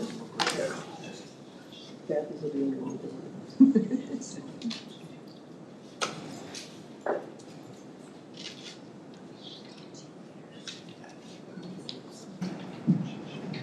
Roads and the engineer, Kathy Nichols, whenever you're ready, and Justin will be right back anyway, so don't rush. Can you switch it to mine? Can't, unfortunately. We need fridge under here. That's it. There's even a plug-in. Yeah. Heaters, refrigerators, yeah. That was George Costanza's desk bed. Oh, my grandpa used to make hot ham and cheese sandwiches on the steam pipes at Ralph. Oh, Yeah, and sell them for $1, so I might bring that back. Bring your loose change so I can hook you up. It's cooled off. It's cooled off.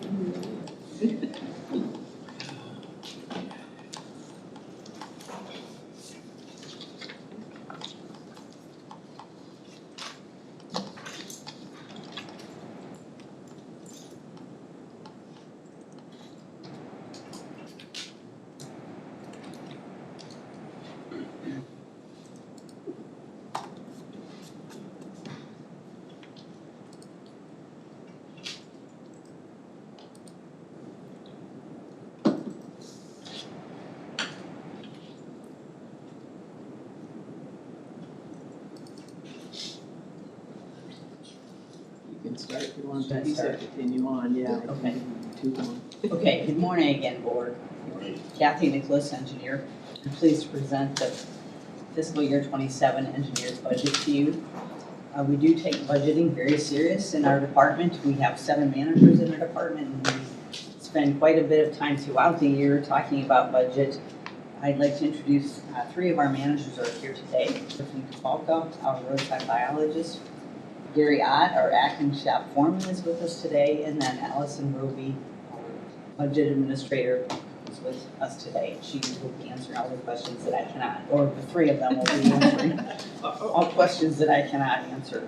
And of course, we do work very closely with Michelle throughout the year, just about every day, working with Michelle on a financial matter. So as you know, our purpose in the road department is to provide a safe, reliable and efficient transportation system to the residents in Black Hawk County and all those who travel on Black Hawk County roads. We primarily do this with 3 different types of people. The engineering side of the house, we work on the design, administer the contracts, and do the payroll, do all of the administrative work required to keep the department functioning. The secondary road side of the house, they do the maintenance responsibilities, such as plowing the roads, placing the rock on the gravel road system, replacing signs, ensuring detours are up in place. And then the last component is just as important, and that is done by our contractors here in Black Hawk County, who we contract with to do primarily our large road and bridge construction projects. And you can see the miles of resurfacing. This year we were able to resurface about 4.5 miles of asphalt pavement, and we replaced several bridges as well. Moving on, this is what we're going to be talking very briefly about with you today. I wanted to refresh you on all the types of funding that we do receive in the road department, and specifically talk about the secondary road fund as well as the local option sales tax fund. I, however, will not be talking about a new shop. I would love to talk to you about that. I do plan to talk to you about that during the budget time this spring, but just not today. I feel like it's more, probably more impactful later on in the budget process.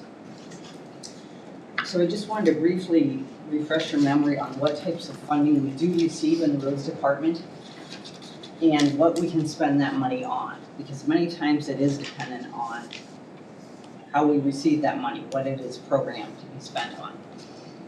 And primarily that is construction and maintenance and operations. Those are our, of course, our three sources of expenditures, what we spend our money on.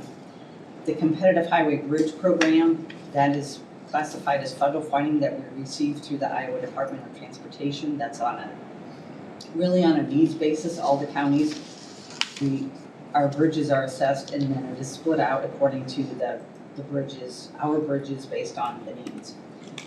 It is administered as federal funds. It is not run through this budget, however, that we're going to be talking about today. The two funds today, this does not include any CHBP funding. You do get a chance to approve us spending that money when you approve our 5-year plan. So that's the distinction here. The money that is not in the budget today, you do get a chance to approve it in our 5-year plan.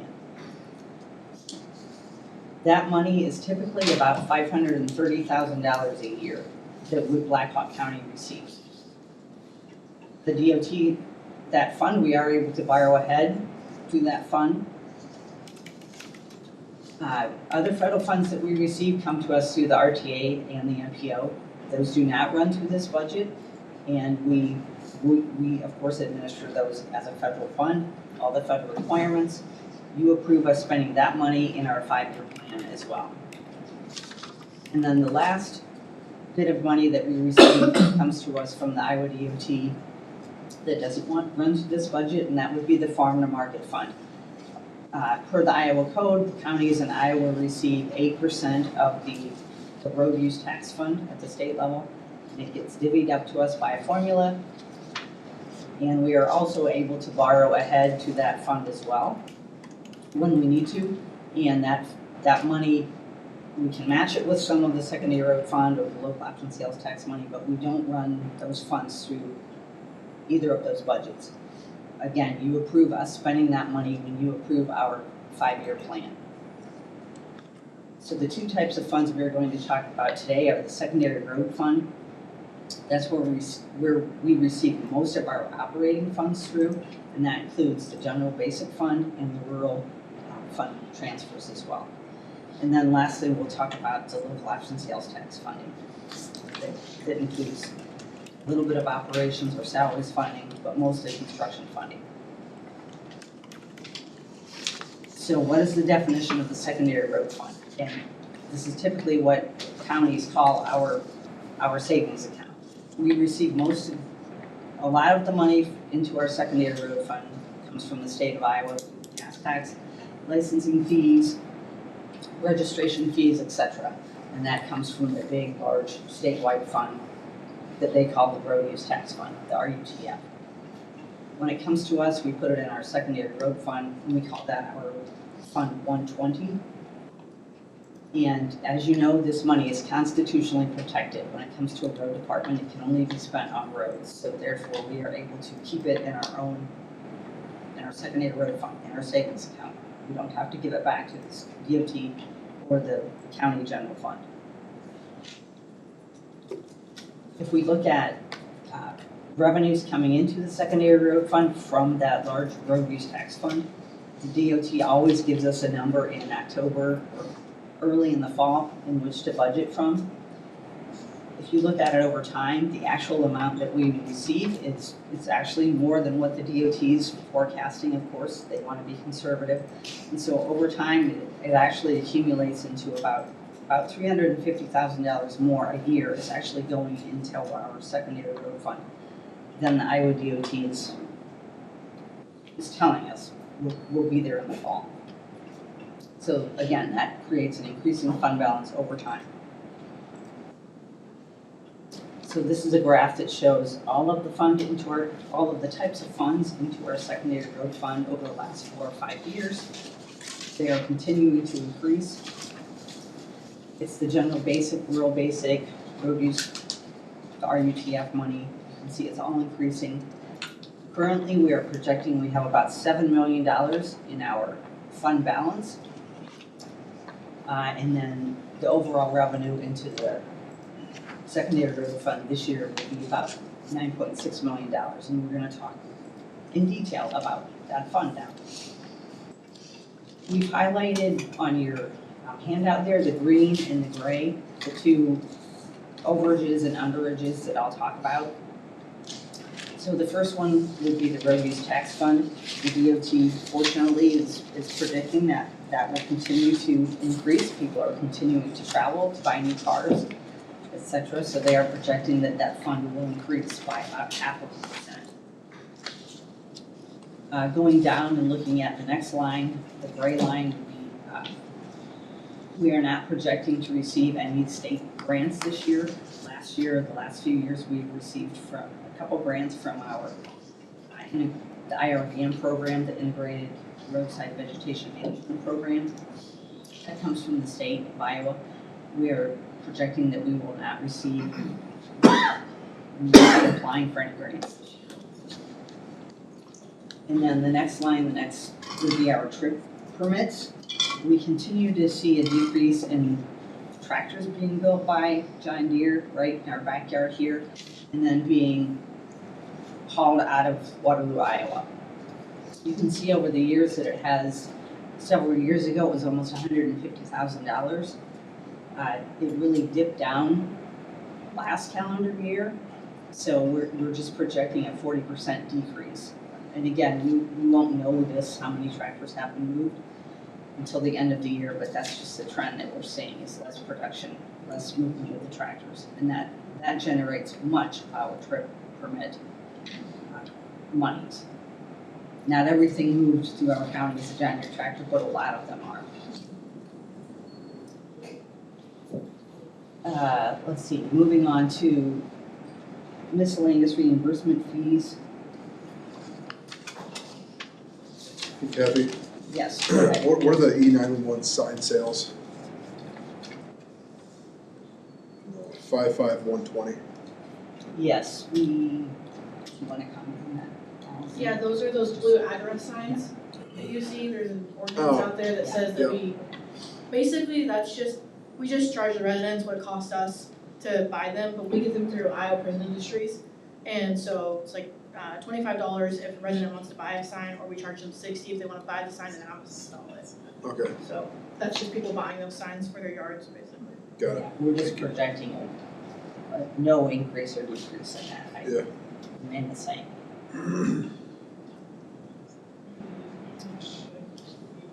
I forgot. Miscellaneous reimbursement. Oh, yes, well, we are, the green line there for the 58470, we are anticipating working with Grundy County on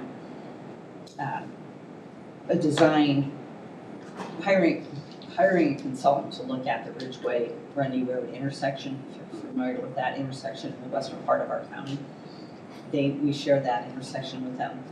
We're hiring a consultant together in fiscal year, probably calendar year 2027. So they are going to be reimbursing us about $4,700 for their share of that study.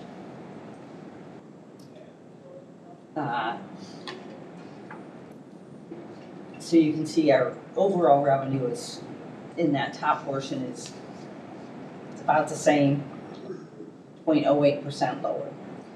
And then as you move on down the lines to the highways and streets, the 52, 562, those are reimbursements we receive from other cities when we're working, usually when we're working on projects in those other cities.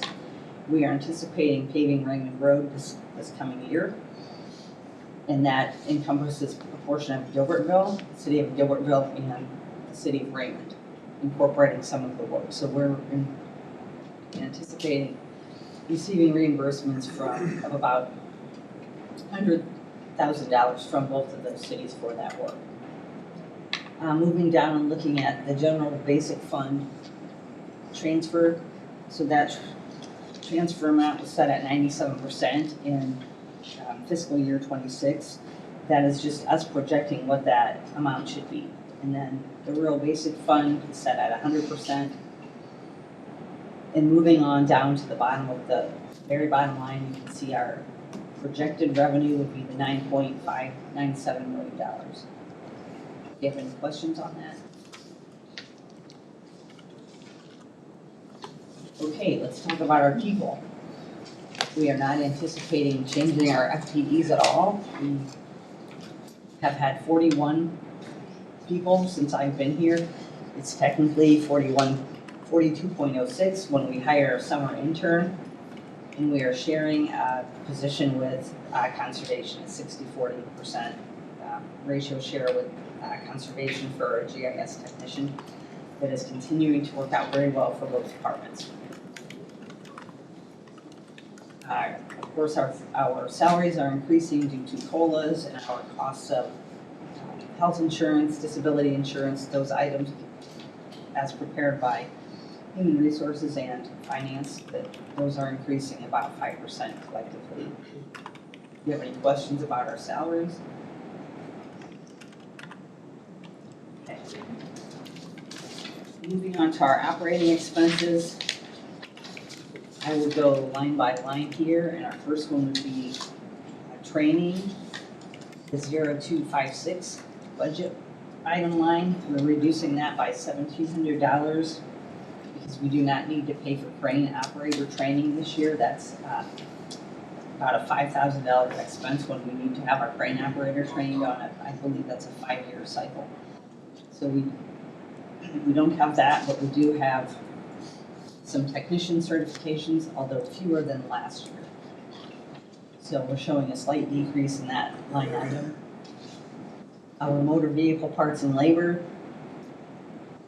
this has been increased just due to the cost of car parts, auto parts increasing. Moving down to 0520, construction materials.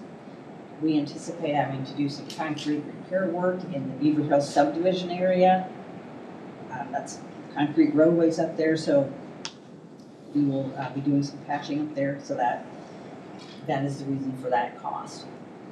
The minor computer equipment, the 0552 line item. We don't need any specialty computers for our staff this coming year that we're anticipating, so we're showing a decrease in that line item. However, 0553, our software item, we're showing we are showing a decrease in that as well. We are still expecting to purchase some pavement management software this year, and we will not have that purchased next year in fiscal year '27. However, we will most likely have a subscription for that software. Subscription.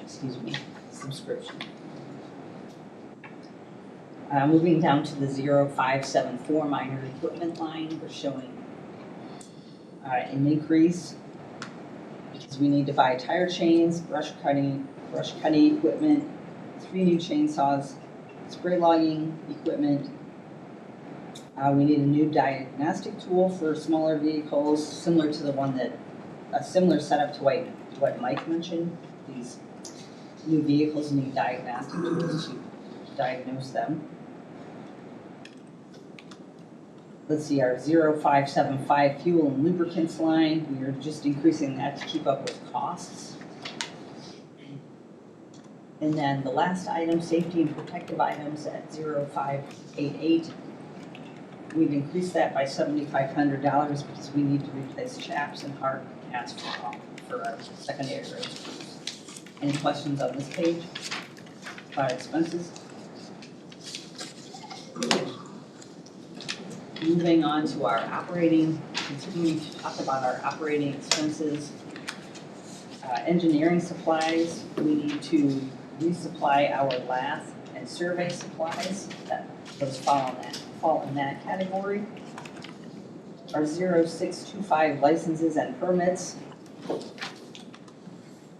That is actually a $2,000 increase. I'm sorry,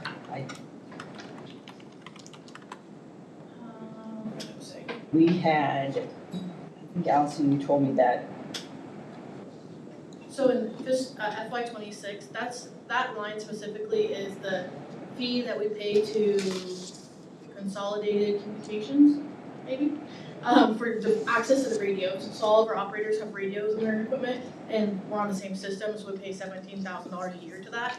Last year, that didn't get increased, so it's actually not a $2,000 increase expense-wise. It just got missed last year. So, but Carrie from, is that right? Consolidated Communications. Yeah, she sent over the estimate, and that's what she said.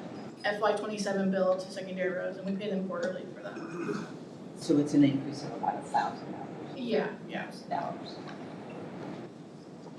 Which one was that, which line? 0625, Thank you. licenses and permits. And then 0670, professional services. This is where we're placing the architectural services for our new shop. And we're budgeting $500,000 in the FY '27 budget for that. We also need to do some bridge load rating that requires a consultant, some bridge inspections, and some culvert liners. So that's another about $225,000 in that professional services line.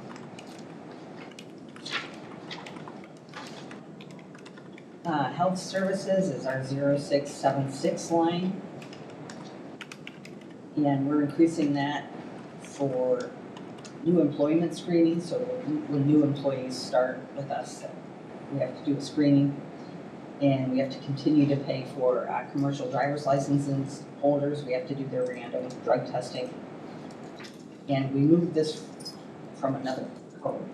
Yeah, it used to be in professional services, but it should be in health services. So it's actually like 100% increase on why it says 0, but it's just a correction. So it used to be, we've always paid for that. It used to be professional services. It's being moved to health services now. Okay, moving on to 1028 janitorial supplies, another green line. We've increased that to keep up with our increasing costs. The next gray line is repair materials and labor. The majority of this account pays for building repairs, and we're reducing this line item because we don't foresee any large repairs at our 5 out shops. And then just a few more land maintenance supplies. We've increased that for our roadside biologists to continue to purchase chemicals for roadside spraying. Road asphalt supplies, the next line, we've increased that for rock and salt supplies, just based on what we think. We're using a lot of salt this year, so we'll want to make sure that we can restock our supplies for FY '27 later this spring. And then the last line, 1059 utilities, we're showing a decrease there because that includes our phone bills with FirstNet. We use FirstNet long distance or cell phone service, excuse me. So we're actually getting a slight discount from them. Any questions on those operating expenses? Okay. Moving on, just to talk very briefly about our capital equipment. And this year, you can see the graph on the right there. We typically we are a very heavy equipment oriented department. You all know that. And our usual request is over $1 million, but this year I am pleased to say we do not need to purchase a motor grader, nor do we need to purchase a dump truck. So when we don't have to buy those things, we're sitting better. But of course we do have other pieces of equipment that we can buy now this fiscal year because we don't have those other large pieces of equipment to buy. So that allows us an opportunity to purchase a sign truck. The sign truck is used probably every day by counties, by every county in Iowa probably uses their sign truck every day. This allows us to put up new signs, put up detours. It usually has an auger on it or a lift on it. So these are rather expensive trucks.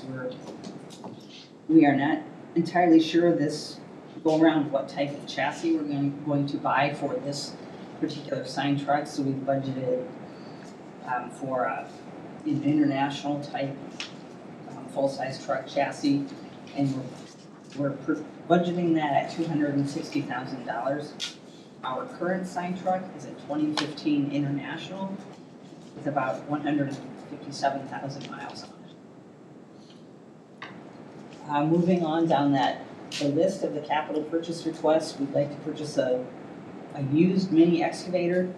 We rent a mini excavator very frequently throughout the year. Our bridge crew uses a mini excavator, as well as our culvert crew. They use those quite a bit they're very effective when you're digging around utility lines so that you overscoop, overshoot, and just dig up a fiber optic line, for example. That is very expensive. We feel that being able to purchase a used one will, over a 10 to 15 year period, will pay for what rental costs will be, because rental costs continue to escalate. We would like to purchase a used boom lift. This would be new to us. We currently do not have a lift. We are also frequently renting a lift throughout the year. One of the biggest reasons we would like a lift is for the bridge crew. I've told you, I think I've explained to you how a person has to climb the leads to make sure that the pile is set in the leads. The person has to climb up 70 feet in many cases, because most of our pile are 60 to 80 feet. The person has to climb up there. They are, of course, roped in. If we had a lift, they could come, they wouldn't have to be connected to those leads. They could just come in beside it and make sure that the new hammer is sitting on top of the pile before the driving process starts. So that we feel like it's it's a much safer way to do that process. We also feel a lift would be very beneficial for maintenance of our 5 out shop facilities, as well as our Longfellow facility. Cleaning out gutters, changing light bulbs,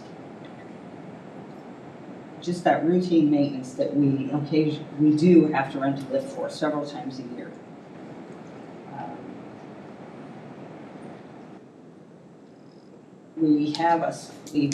Currently we have 2 sign trucks. We have the old sign truck, which is a 1999 International with 360,000 miles on it. We use that because it has a lift on it. We use that as our backup for a lift. If we got a lift, we would dispose of this sign truck. Missing anything there? No, I don't think so. Moving on to a forklift. This would also be new for the department, for the roads department, a forklift. We would primarily use it at Longfellow. Many times we receive purchase items come to the shop that are on pallets. We then have to put the forks on our loader to offload pallets from the shipping vehicle that comes to Longfellow, for example. Sometimes that can be a hassle. For example, today, I'm sure the loader is being used to load sand and salt, and so we'd have to stop and put the forks on the loader to offload this pallet. It would also be it would be handy when we receive items at the shop. It would also be very handy to move tires and large objects around the shop, up and down, for example, off of higher shelving to lower to the floor. It would be very handy to have a forklift. We visited numerous, in our quest to see newer shops this past year, they all had forklifts, and it seems like a very handy piece of equipment and a relatively inexpensive one at $15,000 for a used forklift. You mentioned Kathy, and maybe I was right in your thinking of something else when you said you've had 2 sign trucks? And Yes, we one's- currently have 2 sign trucks. And you said one was the 99 and had 360,000 miles? Yes. The second one, what's the age of that? Or, It's a 15 and 160,000. 2015 was 160,000. okay. And that sign truck also, we took items off the old sign truck, put on that sign truck. So the auger's 99 model. And I believe the toolbox carrier on one side is 99 model also. So basically very outdated on the platform. Thank you. So your costs on the new sign truck, the 260, that's not including if we get any sales selling the old truck? No. Right. Okay. Correct. We typically would put that, they have put that in their operating revenue rather than reducing this. But if it's a trade-in, like it will reflect that cost, like a motor grader. Like if we trade in a motor grader, I know Right. that because we do that pretty regularly. I don't know what we're gonna do with this sign truck. I don't know if anybody would even take it on trade. Yeah, but, Probably not. so that's not reflected in that. Okay. What's the current one? I'm just trying to get a visual. The current one's a 2015 International Okay. with 157,000 miles. The older one you've just kept around.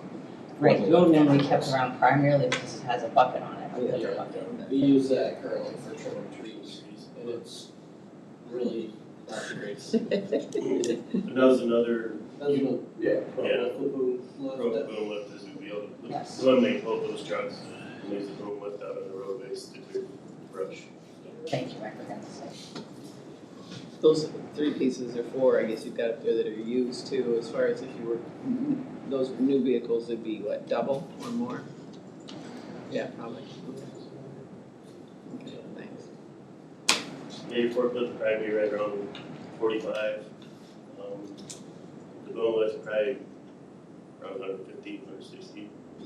So, and they're all, when they're used, they're all updated and they're licensed and inspected. So. Just, I was thinking comparison. Thank you. And let's see, a couple more things on that list. A used loader, our oldest loader, I think did we purchase that used, the one at Report? I think you purchased a brand new from Swaney. Okay, and it was at Longfellow. Yeah, it was originally at Longfellow and when we bought the Cat in 2015, I believe. It got deported down to work. Continued loading sand on there, so. So this would replace that, the loader at the LaPorte City shop, which is getting used quite a bit this winter because we have a hoop building down there that's how we get the material into the truck, into the dump trucks. And then a tractor is just routine tractor replacement. We have 4 or 5 tractors used for, most of the time used for mowing, 2 for the gravel roads, 2 for the paved road system. So this would just be a routine replacement of those. The oldest tractor right now is a 1991 John Deere. It does not have a cab, so that's another thing we're trying to get rid of. Trying to get everybody in a cab. It's safer to be sitting in a cab behind, it's climate controlled, and plus you don't have a chance of getting hit by any flying debris or anything like that. So that's our total, about $604,000 for capital expenses this year. And of course, I'm not counting capital such as road and bridge construction, because that primarily will show up in the local option sales tax or the 5-year plan. So this is a summary of our revenues and expenses.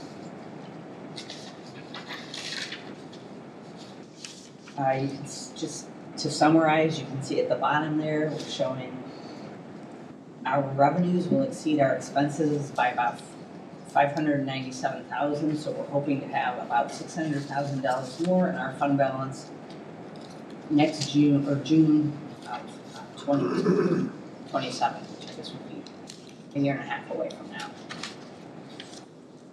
Do you have any questions about this Fund 120? Kathy, how soon before the next 5-year plan comes out with the bridges and roads?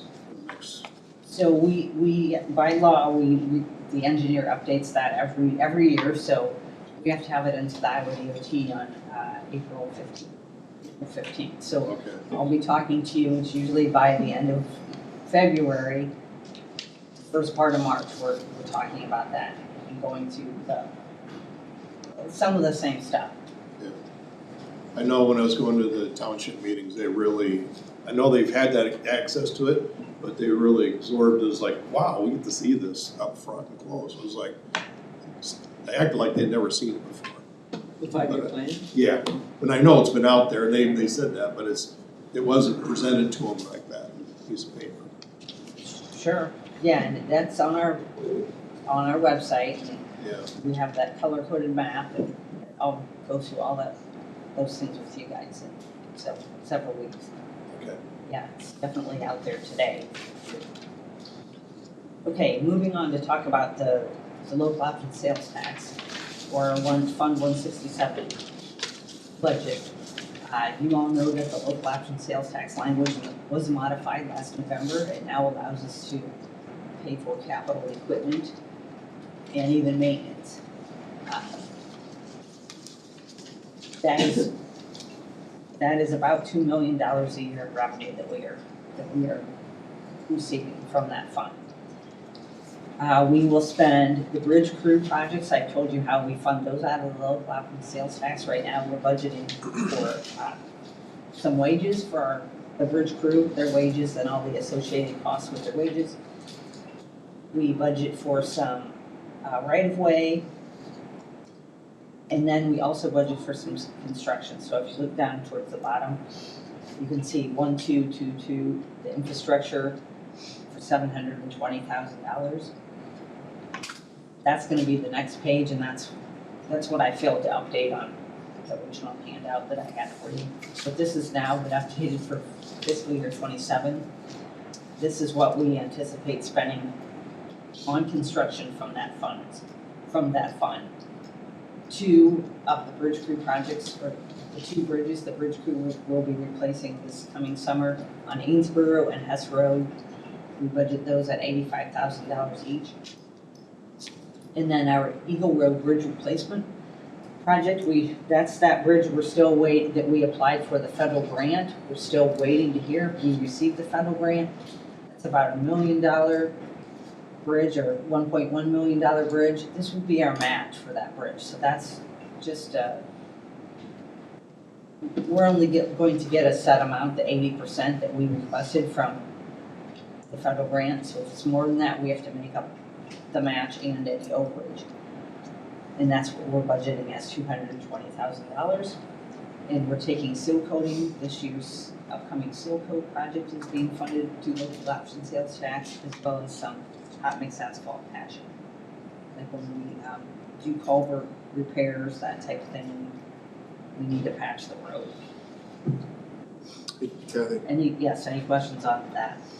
we'd previously spoken about the concept of the rail car, and used rail cars as an alternative to some of these bridges.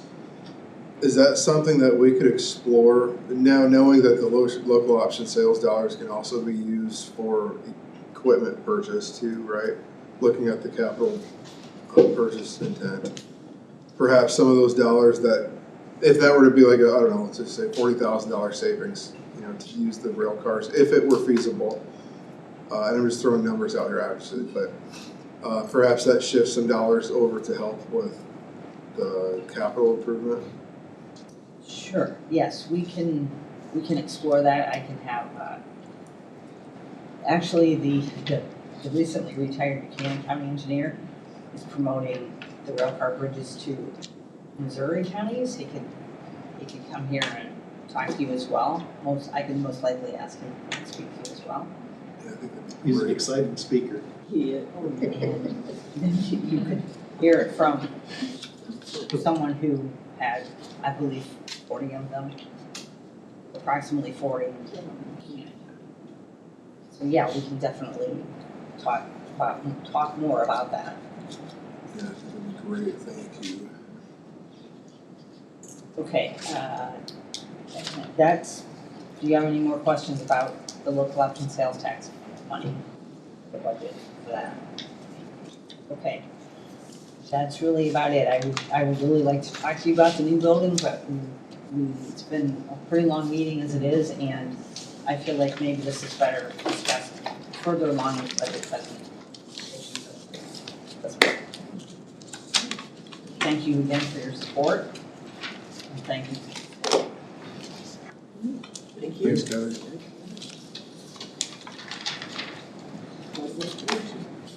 Not just yours, this was a lot of information today. Thank you, everyone. Well, we'll move on to the next item.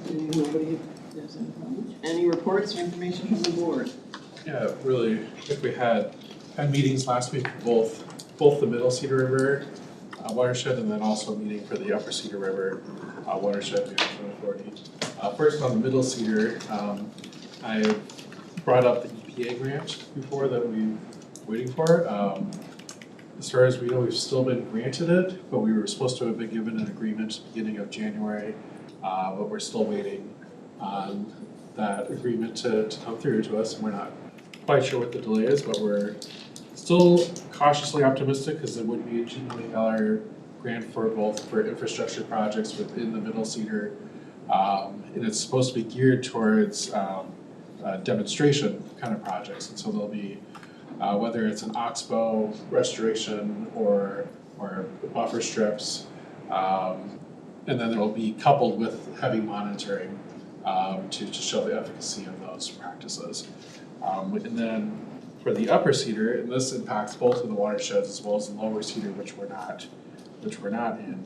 We're working with the Nature Conservancy to submit a actual Fish and Wildlife Services grant, which will also be for a couple $1 million of infrastructure projects to go throughout both of the watersheds.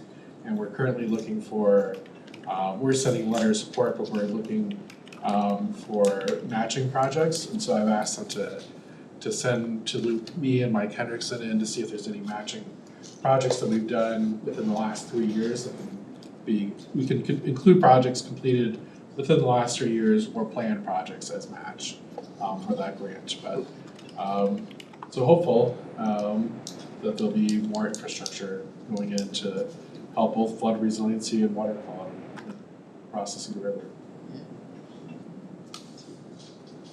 I had the Upper Wapsie meeting, the first one I was able to attend last week. Still trying to get a grasp on it. The big thing was on funding and that, so I had questions on that. We'll get next to the funding process, those watersheds. Of the three that were in, the Middle Cedar is the most advanced and kind of the most successful of them. So it's a pretty decent model to follow of how to keep the lights on for when the opportunities come for the projects. And that's kind of what the goal should be for these WMAs, is keep things moving so that when an opportunity does come up here, you've got shovel-ready projects ready to go. Do you think they interact with each other quite well? There's a lot of the people that are in various staff positions are involved all throughout. But the folks on the Middle Cedar River would definitely always happen to be a resource on how we've kind of done things. Yeah, 'cause they are kind of in different stages of growth or. Yeah. Anything else to come before the board?